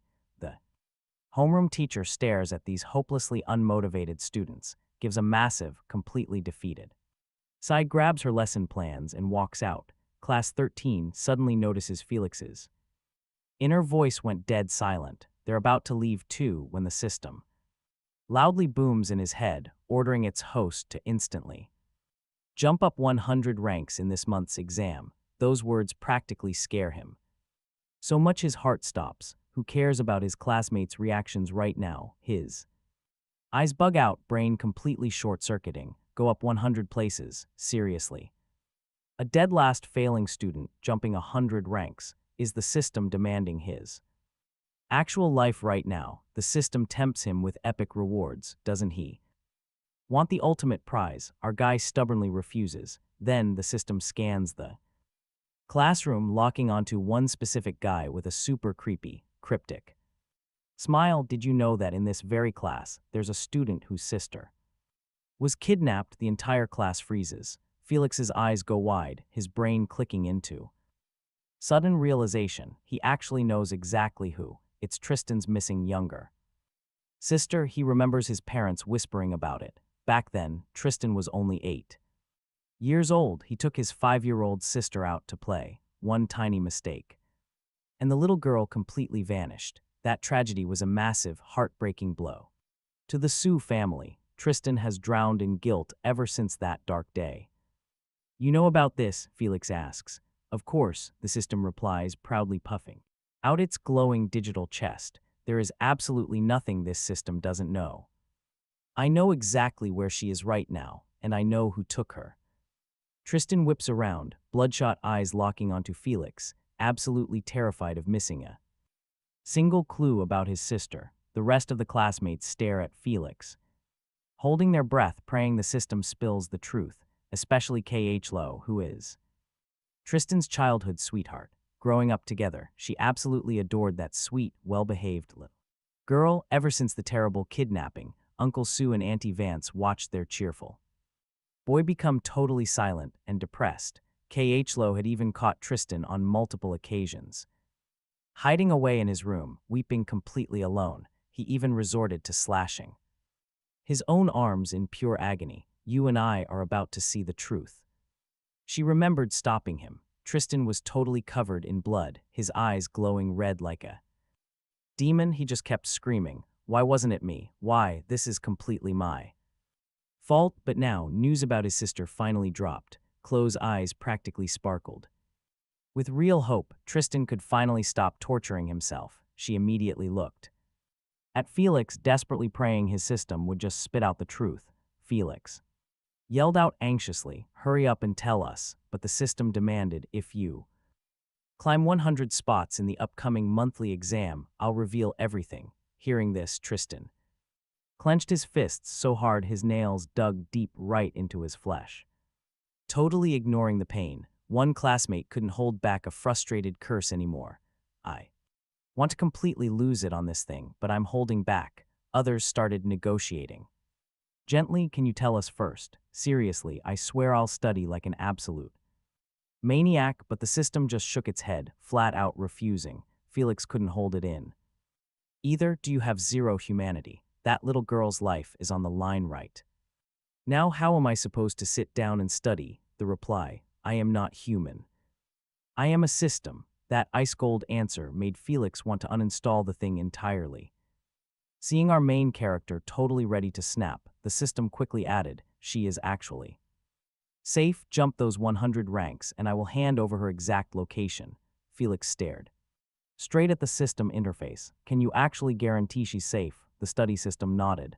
"I guarantee it. Swear an oath on it. If you fail, you get hit by lightning and ranked dead last in every exam forever. Swear it right now." The stubborn system just sighed helplessly. "Fine, I swear to guarantee the absolute safety of Tristan's sister. If I fail, may lightning strike me down and place me dead last in every single exam." "Happy now?" Felix just gritted his teeth. "I'll trust you this once." Hearing that, everyone basically breathed a massive sigh of relief. If the little girl was safe, nothing else mattered. Tristan finally let his guard down, relaxing significantly, but honestly, everyone was still sweating. With Felix's current terrible grades, could he actually jump 100 ranks so fast? Right as Tristan was stressing out, his phone buzzed, the chat group eavesdropping on the mandate of heavens.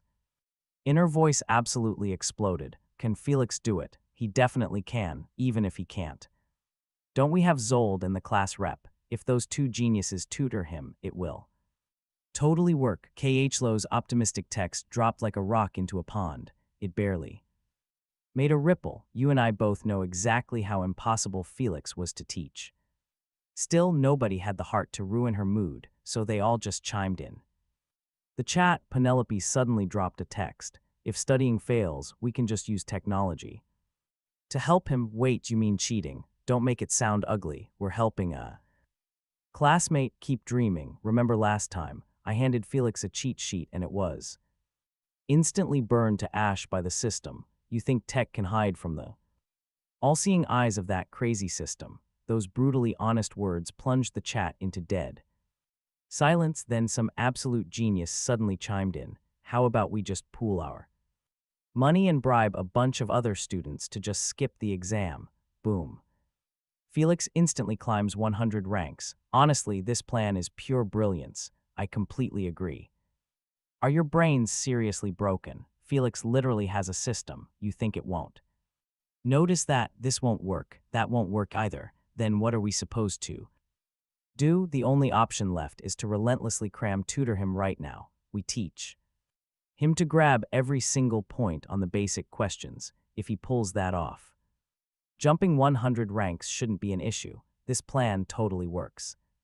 Everyone instantly nods in agreement. Tristan just stares at the group chat messages, watching his classmates rack their brains over this whole mess. His eyes tear up, fingers actually trembling as he types back.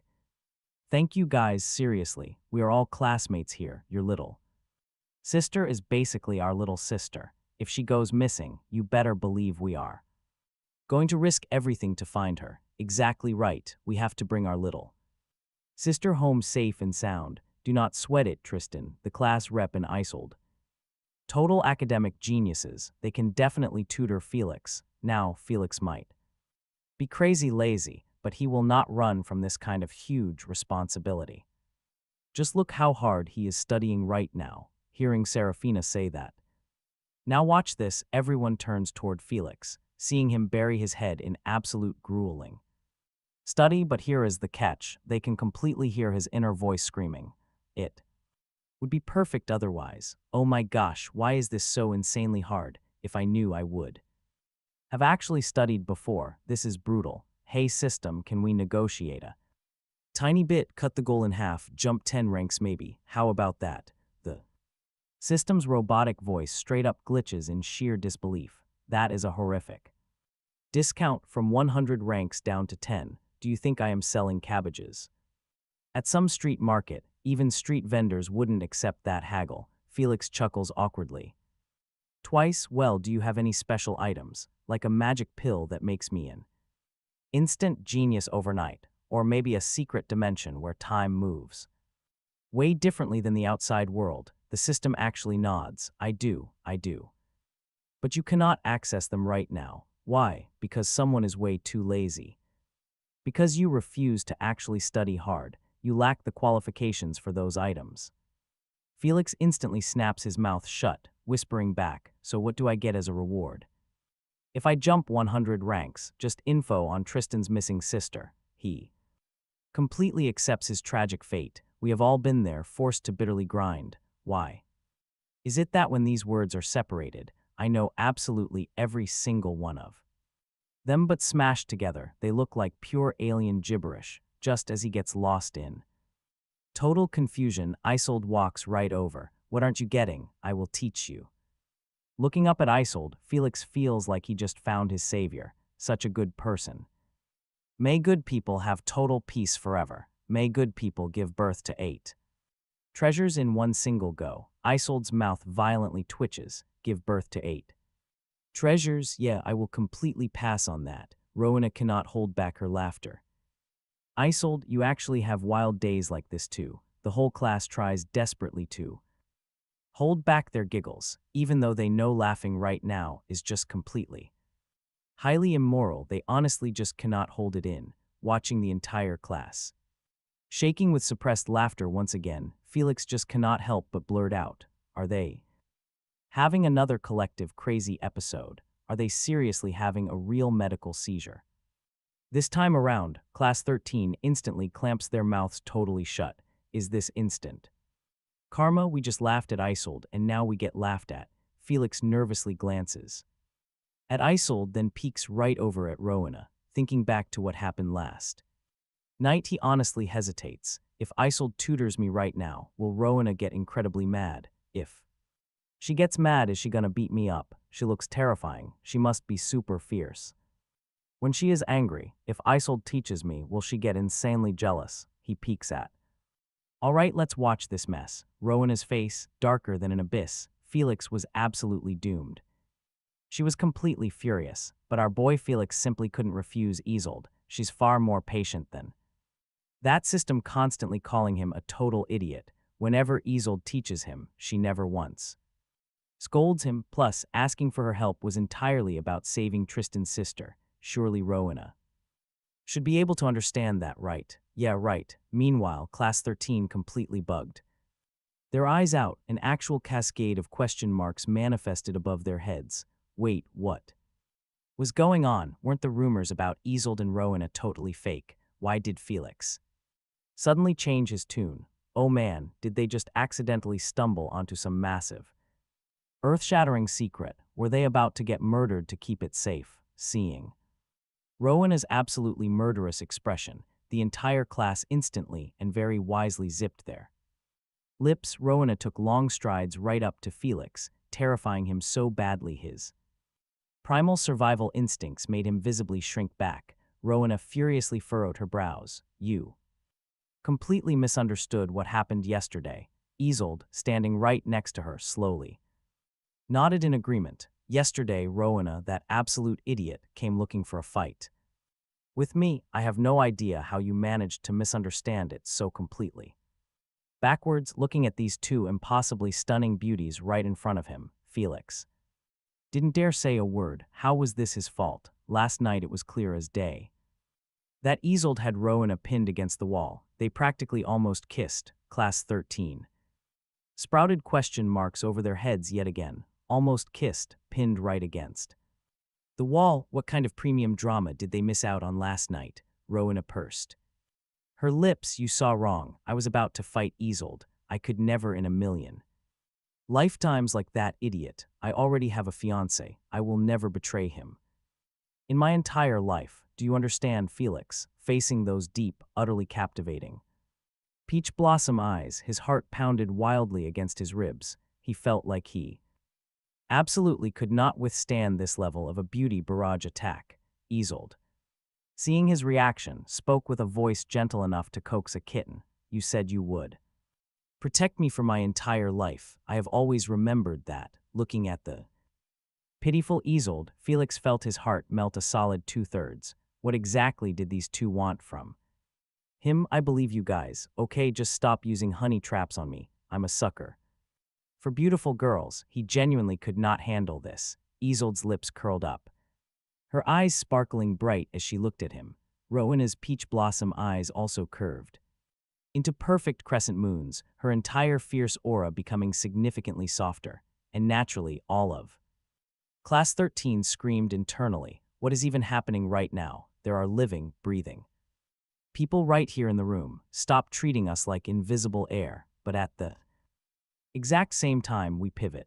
Inside a dark cellar in a remote village, a filthy girl lay right on the cold floor, locked tightly in heavy chains. Her eyes remained shut. Even as rats crawled over her battered body, she didn't wake up, like she had fallen into a permanent, death-like slumber. But suddenly a harsh noise shattered the dead silence. The pitch-black space was sharply pierced by a single sliver of light. A man walked right in. Seeing the helpless girl on the floor, he delivered a few vicious kicks.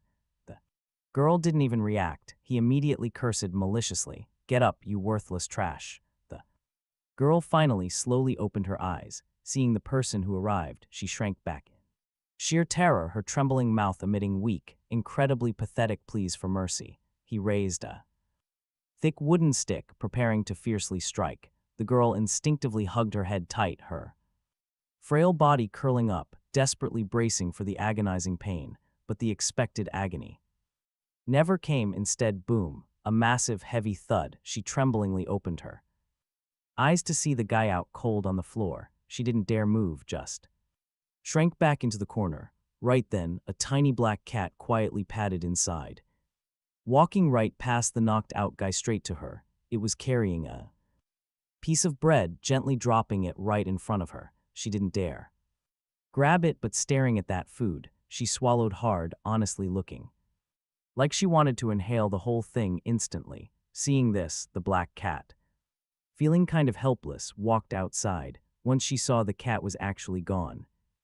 For real, she lunged forward, absolutely devouring that bread. The black cat just hid behind the door, watching her finish before letting out a massive sigh of relief. Good thing I arrived in time, it thought, otherwise she'd take a beating. If that happened, its master would absolutely lose his mind and probably refuse to keep training because yeah, this black cat, just a system avatar, sent out specifically to protect this exact girl, right as the cat was about to hunt for more food. Heavy footsteps echoed, making it hide instantly. It watched an older guy, along with a loud woman and a younger man, barge right into the room. The woman, spotting her guy completely out cold on the floor, rushed over and shook him awake. Seeing him stir, she grabbed a stick and charged at the terrified girl in the corner, screaming like crazy, "You filthy rat, you dare seduce my man, I'll end you right now." The girl just huddled there, shaking uncontrollably, but right before that stick could smash down, the younger man grabbed it. "Hey, don't break her or she won't sell for a decent price." Hearing about money, the woman instantly froze her hand, though she still spat a few more toxic insults before cooling off. Then she dragged the groggy man outside, cursing the whole way. "If I ever catch you creeping around here again, you are dead meat." The battered man didn't dare argue, just dropping his head and trailing behind. The older guy threw one glance at the girl and barked at the younger man. "Let's go." The younger creep followed, but before stepping out, he shot the girl an absolutely terrifying glare, making her shrink and press herself even further into the wall. But not long after they left, that door creaked right back open. The younger guy snuck back inside, holding a steamed bun, walking straight at her. "Want to eat?" She stared at the food, completely frozen in place, because she knew perfectly well these monsters never gave out anything for free. Watching her stay totally still, he reached out, trying to grab her, but she instinctively dodged him. A nasty flash of disappointment crossed his face. "What a pity, so pretty, yet I can't even touch you. Whatever, once I sell you, I'll be rich anyway. Why would I ever worry about finding beautiful girls then?" Smirking, he took a bite of his bun and lunged again, trying to force himself on her. "Even if I can't eat the main course, tasting the soup works too," he thought, right as his filthy fingers almost touched her. Our black cat suddenly launched out of nowhere, slicing his face up. "Son of a bitch," he screamed, wildly grabbing the stick to chase it down, but catching a lightning-fast system cat. Not happening. The girl stared anxiously at the open door, completely terrified.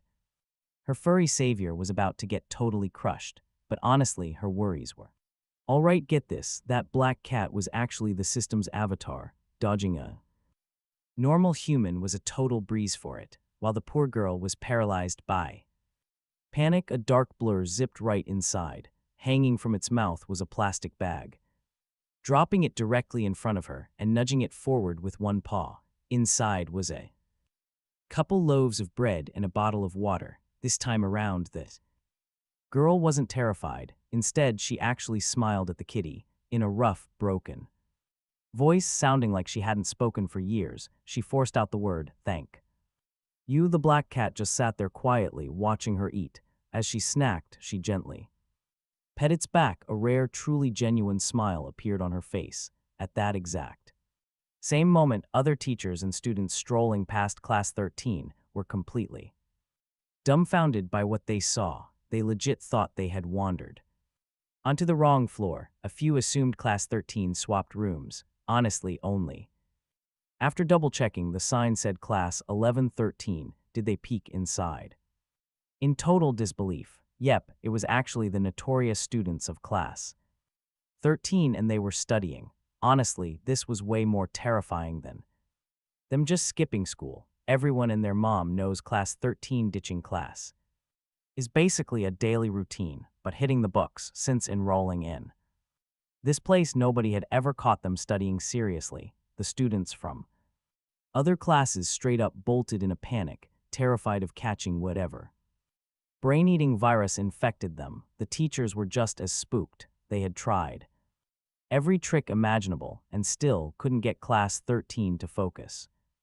But today, genuine self-study, you and I wouldn't believe it, class 13 had zero clue their new study habits were sending massive shockwaves through the whole academy, right now, even though their eyes were glued to the textbooks, their ears were totally locked onto listening to our main guy's inner voice. He thought, why is this so hard? Can it be simplified? The system replied coldly, no, study properly, haven't. You seen Alda's expression, she is literally about to die of anger, our guy. Didn't dare lift his head to look at Isolde, totally terrified of seeing that.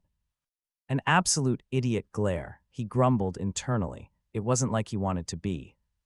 Like this problem was genuinely too hard, maybe he should go find the class rep and beg for help. Right at that exact moment, Isolde spoke up. Her voice was surprisingly gentle. You did great, this step is correct, keep going. Hearing that soft tone, he looked up in shock and saw Isolde's face literally radiating pure maternal kindness. She was way too good to him. He was struggling, yet she stayed so patient. He made up his mind right then. Isolde would be his exclusive tutor. Isolde, hearing his inner voice, let a warm smile bloom on her face. Rowena, spotting this, started solving exercises with manic intensity, secretly vowing that she would absolutely become his private tutor too. Our boy cheered excitedly in his mind. He finally learned it. Isolde was truly a super mentor, and honestly, he felt pretty amazing himself. He learned it. A tiny smirk graced Isolde's lips, watching him blatantly praise himself. She just found it incredibly endearing. Rowena accelerated her own problem-solving speed. She absolutely had to surpass Isolde. Next time, she would be the one tutoring him. Just imagining the scene of him sweetly praising her skills got her so utterly hyped. She blasted through the problems even faster. Meanwhile, our guy stretched his arms and collapsed. All right, look at Felix slumped at his desk. He has been completely exhausted lately. He had never worked this insanely hard before. Tristan just watched him, his eyes flashing with obvious heartache. He knew Felix was totally risking his life for his little sister. He quietly swore that once they found her, he would pay Felix back big time. Tristan then carefully pulled out a thermos. Inside, a special homemade walnut and black bean brain-boosting soup. He walked right up to Felix, set the thermos on the desk, and turned away. Our boy curiously picked it up and opened it. Walnut and black bean brain-boosting soup. Seriously, why did he bring this? Did Tristan actually think Felix was lacking some serious intelligence and needed a brain boost? Tristan totally wanted to explain, but the words just would not come out. He just saw how drained Felix was lately, so he brought this homemade family soup. Chloe, sitting right next to him, just snickered. Leaning in to whisper, she told him not to bring that soup at school. Is super weird. Her homemade cookies were way better. Tristan was actually just about to warn her not to poison his sister's savior, but Kh. Lo had already grabbed the cookies and walked over to Felix. Taking a sip, Felix was amazed. It smelled incredible. His brain literally felt like it might just explode. He definitely needed those nutrients. Tristan saw Felix liking the soup and finally breathed a sigh of relief. Isolde glanced over, already mentally plotting to bring Felix her own soup tomorrow. Rowena, who was currently buried in her books, desperately wanting to become his backup tutor, heard he liked soup. Her pen stopped. She muttered that she could easily bring that too. Tomorrow, Felix was getting her soup. Meanwhile, Serafina pulled out her phone and made a quick call. The corners of her mouth curled up into a totally smug smile. Chloe, halfway to his desk, stopped in her tracks. She figured soup and cookies made the absolute perfect combo. Her face lit right up and she kept walking toward him. He was enjoying the soup when he looked up. Chloe was standing right there. He thought to himself, what does she want now? Looking down at the cookies in her hands, he remembered that uniquely horrific taste. Please do not tell him. She brought those for him. Chloe smiled so sweetly. Hey, Felix. These are for you, made them myself. Staring at the cookies, Felix involuntarily Gulped hard. If he refused, would she cry? K.H. Low looked at him totally confused. Why would he refuse? Her cookies were delicious. Even her parents praised them. She set the death traps on his desk. Try them. Felix was internally screaming. Delicious? Who on earth gave this girl so much confidence? Then, the system popped. Up Tristan did. Felix's eyes instantly lit up like fireworks. Oh, drama, what happened? You and I are not the only ones listening. Class 13 wanted to know too. Why were K.H. Low's cookies actual poison? Yet she was unbelievably confident.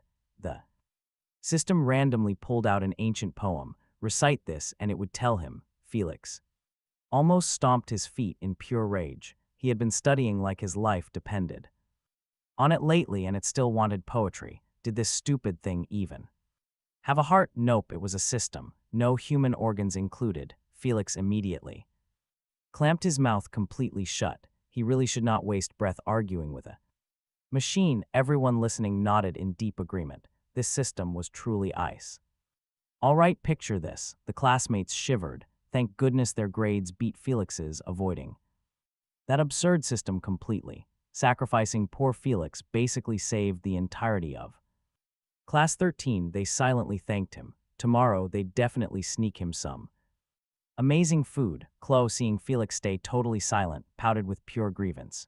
Do you really hate them? Seeing her huge teary eyes, our boy's heart instantly melted completely. Damn it, Felix was an absolute sucker for pretty girls. He just couldn't handle a crying beauty. He had zero choice. Time to sacrifice those taste buds. All right, fine, but just as Felix tremblingly reached out for K.H. Low's cookies, right when his fingers were about to brush the plate, a pale, slender hand suddenly snatched them away. Felix looked up. Tristan, and this guy didn't just grab the cookies, he literally dragged Chloe away. Felix watched Tristan, smiling wildly on the inside. What an absolute hero. May good people enjoy total peace their entire lives. May this hero birth 8 babies in one go. Up ahead, Tristan's retreating back instantly went completely rigid, his walking posture getting bizarrely awkward. 8 kids at once. Yeah, no thanks. Tristan definitely lacked that specific biological hardware. He glared at K.H. Low, who was choking back her laughter, and abruptly dropped her hand. Seeing Tristan utterly fuming, Chloe instantly clamped her mouth totally shut. Isolde couldn't hold back a laugh, glancing over at Felix. 8 kids at once. You really have a talent for these insanely wild lines. Rowena buried her head in her workbooks, acting like she was completely deaf to the outside world, but watching the retreating figures of Tristan and K.H. Low walking away, her eyes narrowed sharply. Those two definitely had some juicy drama going on. Rowena and Isolde instantly sat up totally straight. Now we're all intensely curious. What exactly was happening? The whole class wanted to know. Suddenly, the system jumped out, producing an ancient poem. Read this and I'll spill the tea. Felix glared furiously at the system. You absolute tyrant. Every single day it was just study, study, study. Couldn't it do anything else? The system calmly replied, then go do your math homework. Felix admitted total defeat. He had zero choice but to grab the poem and start reading, but his inner voice acted like a demonic incantation, drilling directly into the ears of all Class 13. Whether Felix memorized it or not, they had no clue, but the class definitely memorized it all, just in a highly bizarre manner injected directly into their brains via his thoughts. Felix truly was a national treasure, feasting on drama while simultaneously helping everyone study, sacrificing one Felix to save the entirety of Class 13, putting down the book. He recited it perfectly for the system. The brutal judge declared, pass. Felix was absolutely hyped. Awesome, hurry up and drop the lore. The system began to spill the tea. Chloe and Tristan were childhood sweethearts, literally grew up together. Their parents were best friends too. Felix nodded. He knew that much already, couldn't it? Share something entirely new. The system warned him firmly, do not interrupt. We're finally reaching the good part. Felix instantly zipped his lips, waiting for it to expose the juicy truth. The whole class held their breath just like him, stepping lighter.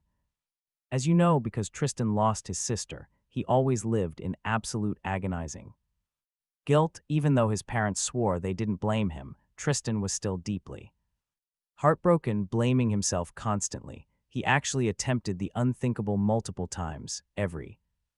You and I know Khlo stayed right there, pulling him back from the edge. Khlo, terrified Tristan would actually end it all, stuck to him like absolute glue every single day. At first, Tristan thought she was incredibly annoying, but eventually, he just accepted her tailing him. RMC's eyes completely lit up. Salvation trope activated. The MC loved this cliche, but why was Khlo so insanely confident?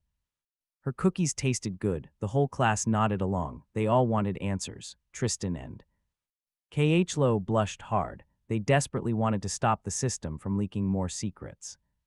But their classmates held them down tight. Absolutely zero chance of escape. Someone even teased them out loud. Oh, childhood sweethearts, classic salvation. Romance trope, you two should seriously just date already. Khlo turned a bright crimson red. Stop talking. The teasing just made her blush worse. For a good minute, she could not even speak. Tristan, standing right next to her, looked just as panicked. He coldly glared right across the rooms. Whoever speaks again, wait for me after school. The whole crowd instantly panicked, shaking their heads. Nope, no way, we totally have plans today. They wisely kept quiet. After all, Tristan was an expert in Taekwondo. Nobody wanted to get punched in the face. Khlo just embarrassedly buried her face in her desk. She cursed herself for ever handing those cookies to Felix. Now look at this mess. Everything was getting exposed. Even her secretly following Tristan around like a lost puppy got leaked. Did everyone find her annoying? Hopefully not. She only stalked him as a good deed. To keep the guy alive, that was her only reason. Honestly, Tristan was so annoying. Back then, terrified he might die, she shadowed him every single day. And he always glared at her. Without the life-saving mission, she absolutely would have tossed him off a cliff. Tristan stared at Khlo hiding in her desk, ears burning bright red, totally losing his cool. Then the system's voice echoed again, the reason for Khlo's cookie confidence. First, she got totally lost. A maze of fake praise from her parents. Second, Tristan himself, every time she baked for him, the guy ate every last crumb and falsely praised them as a masterpiece. The MC just smiled like a proud parent watching.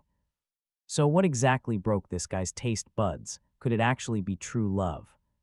The class all nodded. Definitely love. Tristan usually acted so ice-cold towards Khlo, but turns out it was just deeply hidden affection. Tristan and Khlo, their faces burned cherry red, getting so completely embarrassed that smoke was practically rising off their heads. Then our MC thought of a wild question. Wait, don't tell me Khlo never actually tasted her own baking. The system responded, nope, every single time she bakes, she hands them straight over to her parents and to Tristan. Well, no wonder she felt confident. The girl never even ate them herself, constantly surrounded by people praising her. It would be weird if she lacked confidence. The class nodded again. That completely explains the confidence. Khlo, hearing the broadcasted thoughts and feeling everyone staring right at her, spun toward Tristan and furiously demanded, my cookies are actually that awful. Why didn't you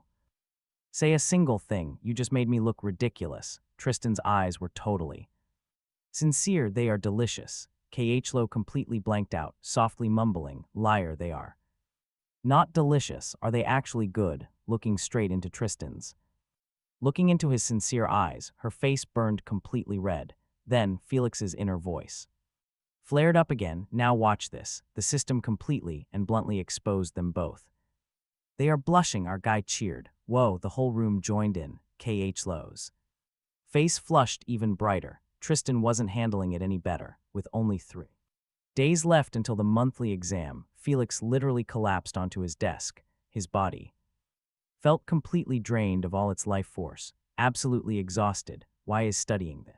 Punishing it is way too hard. He just wanted it to end. Why so impossible? Class 13 watched his totally miserable expression and honestly could not help but feel sorry for our boy, so utterly pitiful. Sure, he looked pathetic, but they were definitely going to laugh at him anyway. Slumping on his desk, he suddenly heard a noise. Felix looked up. Isolde, Rowena, and Serafina stood directly before him. Every single one of them held a thermos. He stared at them, completely confused. What? Why did they all have thermoses? Were they trying to sell him some? The entire class was dumbfounded. His brain is truly magical. Serafina confidently stepped right up, smiling incredibly sweetly. Baby, my family's personal chef cooked this amazing soup. For you, it is super nutritious. You have been working so hard lately. Felix's eyes practically popped out. Wait, what? Even we are shocked. Baby, what is happening?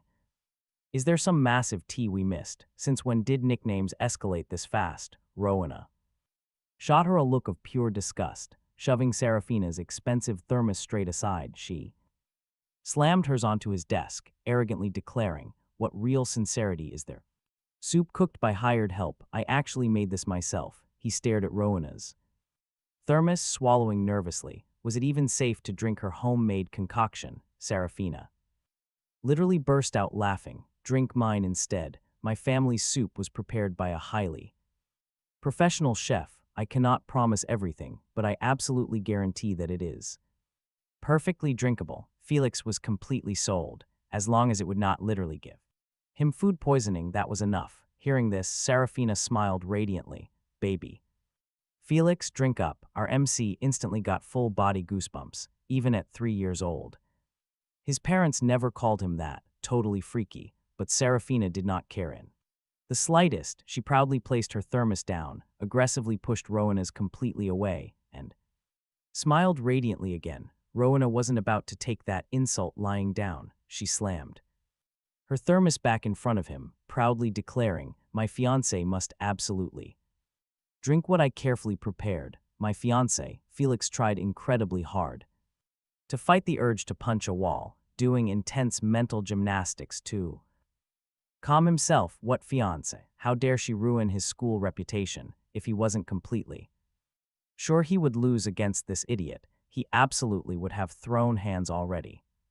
Serafina, hearing his panicked inner voice, laughed even louder, looking totally relaxed. Baby Felix, drink mine. But Rowena refused to yield. Drink mine.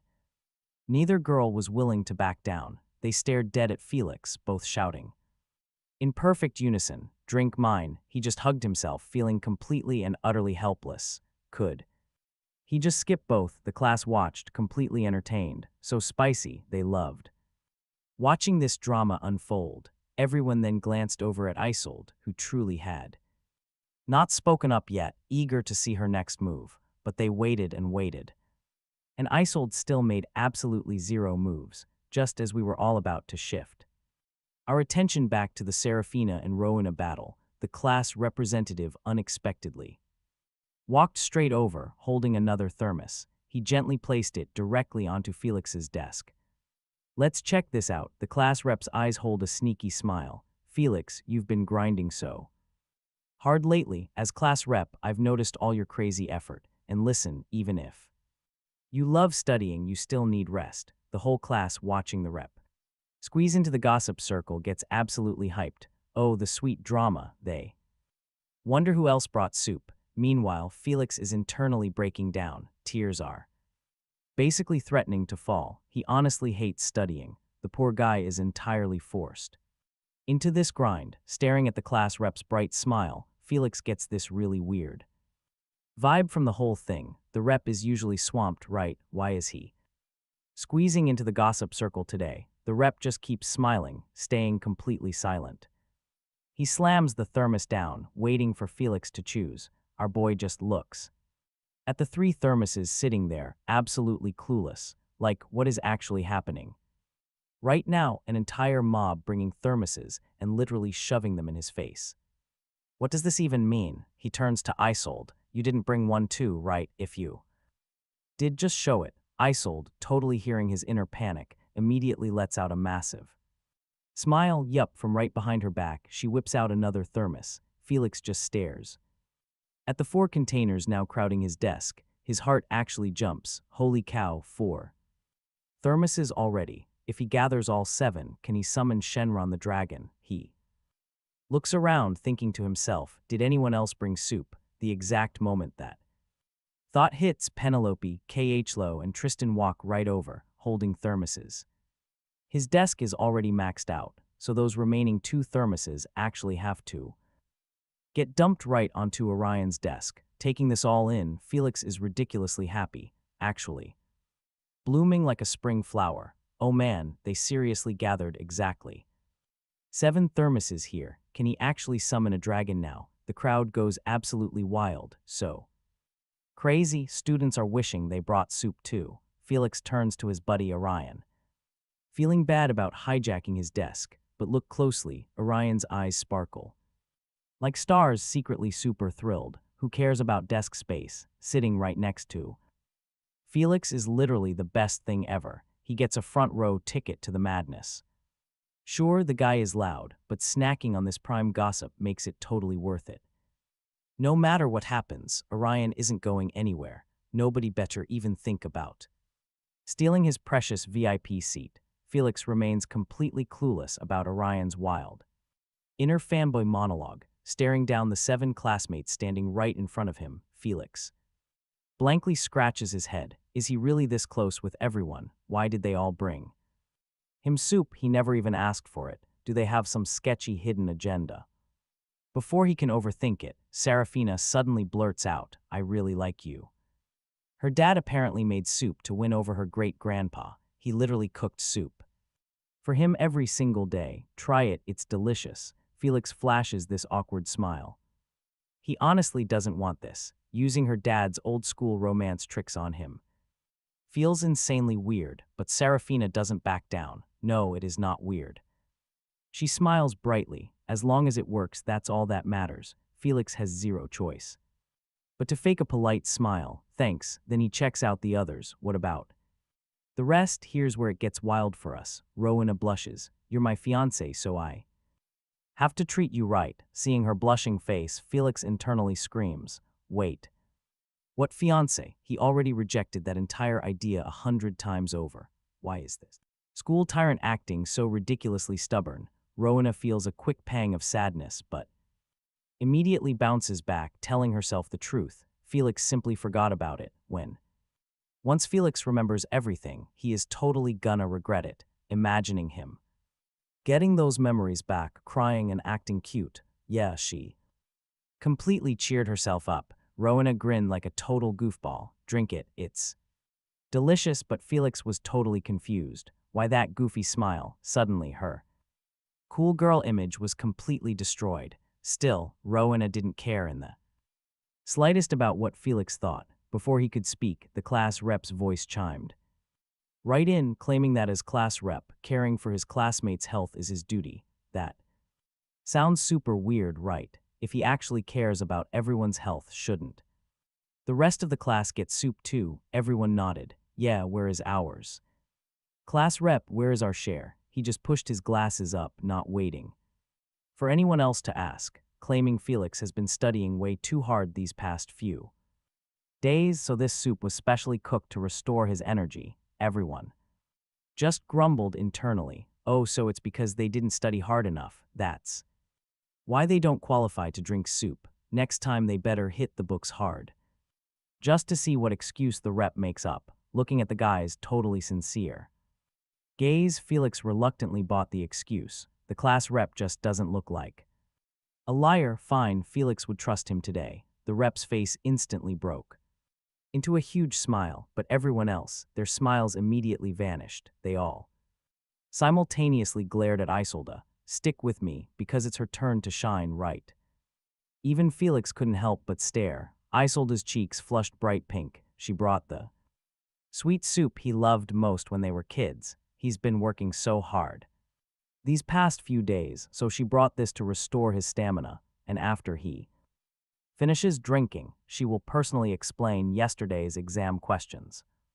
Hearing the word sweet soup, Felix's eyes practically sparkled. He looked at Isolde with so much warmth. What a great person. Teacher Isolde truly understands him. He loves sweet soup more than anything. especially the kind her Auntie Lee cooks up. He wondered if Auntie Lee made this batch. Isolde broke into a soft smile. Yep, it was. Whipped up by Auntie Lee. Hearing that, Felix's eyes shone like spotlights. Thank you, he sincerely thanked her. Isolde's voice was as gentle as water. No need to thank her. Seeing this sweet scene, the other girls instantly underwent a drastic change in expression. They completely missed their shot. No wonder Isolde is so confident, it turns out. She has backup at home. Serafina glared at Rowena, her eyes silently asking a heavy question. Didn't you say you were planning to marry Felix in the future? Why don't you even know his favorite food? Rowena's face twisted, growing even uglier. She completely didn't expect Isolde to be this incredibly cunning. Everyone else muttered internally. We all know how overpowered childhood sweethearts are, just opening her mouth and instantly grasping his biggest weakness. Meanwhile, the class rep looked at Felix, his face still holding a faint smile, but that smile completely lost its usual gentle warmth. Now it carried a bizarre, indescribable, intense vibe. Then Penelope suddenly asked, "Why did everyone bring soup?" That single question immediately pulled Felix's attention back to the class rep. He turned to Penelope. Why did she bring soup? Penelope's face instantly turned beet red from embarrassment. She had absolutely zero idea how to answer him. What could her family say? Admit that because of Felix's inner voice, her family avoided a catastrophic home-wrecking disaster. Obviously, she couldn't say that out loud, so after stammering for a painfully long time, she out pale skin. What exact skincare products do you use? Felix's eyes nearly bugged right out of his head. What kind of crazy question is that? Everyone was totally bewildered too. Skincare. He stared at Penelope like she had just sprouted a second head. You and I know he's just a guy getting tortured by math daily. His skincare routine is literally just tap water mixed with pure academic despair. The entire Class 13 almost collapsed in total exasperation. Meanwhile, Penelope's face turned so red she basically looked like a stoplight. She awkwardly shoved a thermos onto his desk. Just drink it, it helps your brain. Before Felix could even protest, his study system chimed in with that classic smug voice. Let me explain exactly why. She's glitching out like a broken robot. A few days ago, when he was internally ranting about that news article regarding a massive real estate scam, Penelope's father was literally holding a pen to sign a deal with that exact same shady company. Hearing Felix's thoughts, she panicked, called her dad, and totally faked a massive stomach ache to stop him. She literally saved her family from total financial ruin. Felix's eyes widened in sheer realization. Oh, so he was basically her family's accidental guardian angel. Penelope frantically looked away, completely pretending to be super fascinated by the ceiling, but that deeply grateful blush on her face said absolutely everything. Felix stared at the mountain of thermoses on his desk, 7 total. If he actually drank all of this, he wouldn't need to study. He'd literally just drown. But feeling the intense, burning stares from Serafina, Rowena, Isolde, and the class rep, Felix knew his very survival was on the line. I'll sip them all, he declared heroically, sacrificing his poor stomach capacity for classroom peace. But he grabbed Isolde's sweet soup first, downing half of it in one massive gulp. Auntie Lee's recipe was still the undisputed champion. Isolde's eyes curved into beautiful, happy crescents radiating gentle victory. Meanwhile, Rowena glared absolute daggers at the empty bowl, secretly vowing to kidnap Auntie Lee and force her to drop that recipe. But this soup incident, just the calm before the storm. Stick with me, because with 3 days until the monthly exam, Class 13 morphed from notorious school troublemakers into a ruthless, militarized academic enforcement unit. Their mission, Operation Jump 100. Ranks their main target, Felix. Wake up, time for English vocabulary. Rowena slammed a textbook onto his desk. Her scary tyrant aura was now fully focused on grammar rules. Felix, let's review this geometric proof, Isolde said gently. But her grip on his poor shoulder was terrifyingly firm. Felix, I have Compiled the 50 most likely history questions to appear, Caspian, the strict class. Rep added, pushing his gold-rimmed glasses up with a very dangerous glint of absolute undeniable authority. Even Serafina hired 3 actual Ivy League tutors to create a customized dummy-proof cheat sheet just for him, for 3 straight days and 3 nights. Felix suffered in absolute academic hell, if he even blinked too. Slowly, Tristan would appear out of thin air, holding a cup of black coffee, and staring at him with eyes so full of desperate hope that Felix felt genuinely guilty for just needing oxygen. Honestly, he was just a donkey on a treadmill, and the carrot dangling in front of him being the survival of Tristan's sick little sister. Master is actually studying voluntarily without me firing off the electric shock punishments.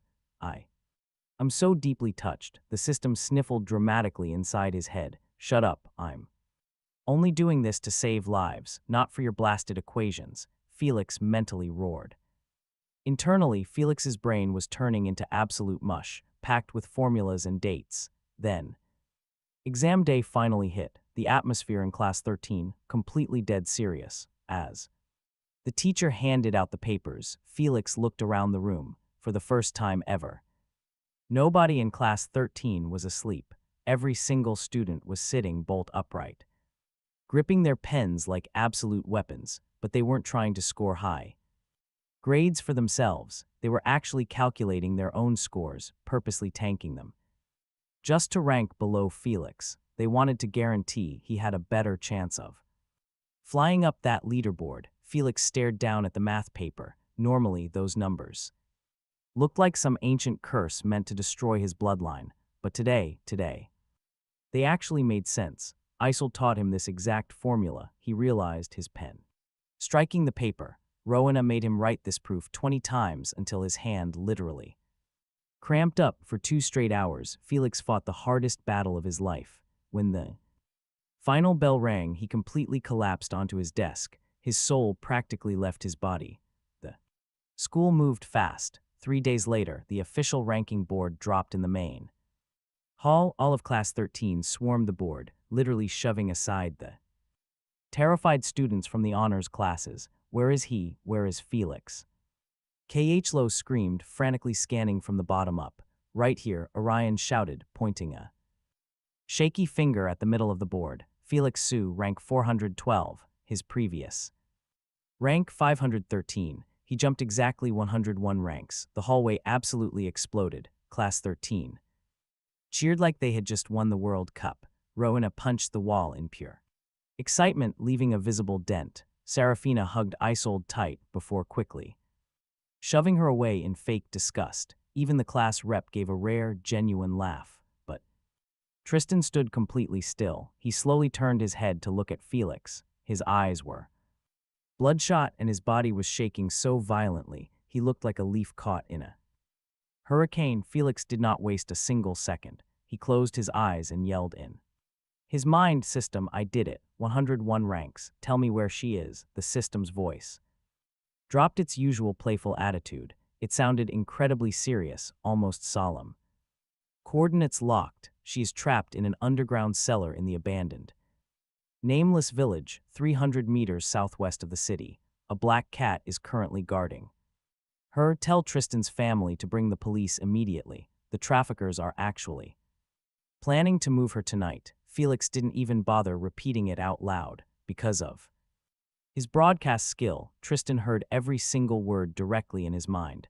Nameless village. Tristan choked out a heavy sob. He didn't say thank you. Honestly, there were no words strong enough for a moment like this. He simply turned around and sprinted down the hallway, immediately pulling out his phone to call his dad. Khlo sprinted right after him. The rest of class 13 just stood in the hallway, panting. A massive wave of exhaustion and pure triumph washed over them. We did it, Isolde whispered softly, looking at Felix with an expression that made his heart skip a very dangerous beat. Of course we did, Rowena smirked, crossing her arms. My fiancé is an absolute genius when he actually tries. Hey, I'm still not your fiancé, Felix groaned, burying his face in his hands. 2 days later, the massive news finally broke. a major human trafficking ring was. Busted in a remote village, the heiress of the Vance family had been safely rescued, rumor had it that when the cops breached that cellar, the traffickers were all found. Covered in brutal, vicious scratches, courtesy of a feral black cat that somehow mysteriously vanished into the night. Tristan did not come to school for an entire week. He was at the Even from the hospital, the guy sent a massive truck straight to the school gates packed with top-tier snacks, insanely expensive gaming consoles, and even a solid gold plaque reading to Felix, our family's absolute savior. Overnight, our boy became a total legend, not just in class 13, but school-wide. Now, if you somehow think this meant Felix could finally kick back, devour snacks, and live as a peaceful slacker, you are painfully mistaken. Serafina slammed a vacation flyer right onto his desk. Her wealthy dad booked a private summer island. He had to come. He is not going anywhere. Rowena immediately intervened, tightly gripping his left arm. They had a martial arts camp. She was teaching him pure self-defense, but actually the class rep just smiled, materializing right behind him like a literal ghost, patting his shoulder. Apparently, Felix had just joined her advanced debate team. They were all totally wrong, Isolde firmly stated. Gently, she dropped a massive stack of textbooks right onto his desk, her beautiful eyes leaving absolutely zero room for any negotiation. Felix was heading straight to her house to prep for the next huge exam. Felix just stared blankly at the four of them, completely paralyzed by the terrifying, suffocating weight of their affection. And then the absolute final nail in the coffin echoed inside his head. Excellent work, Master. The study system purred with pure malice. You have proven your potential, therefore, target upgraded.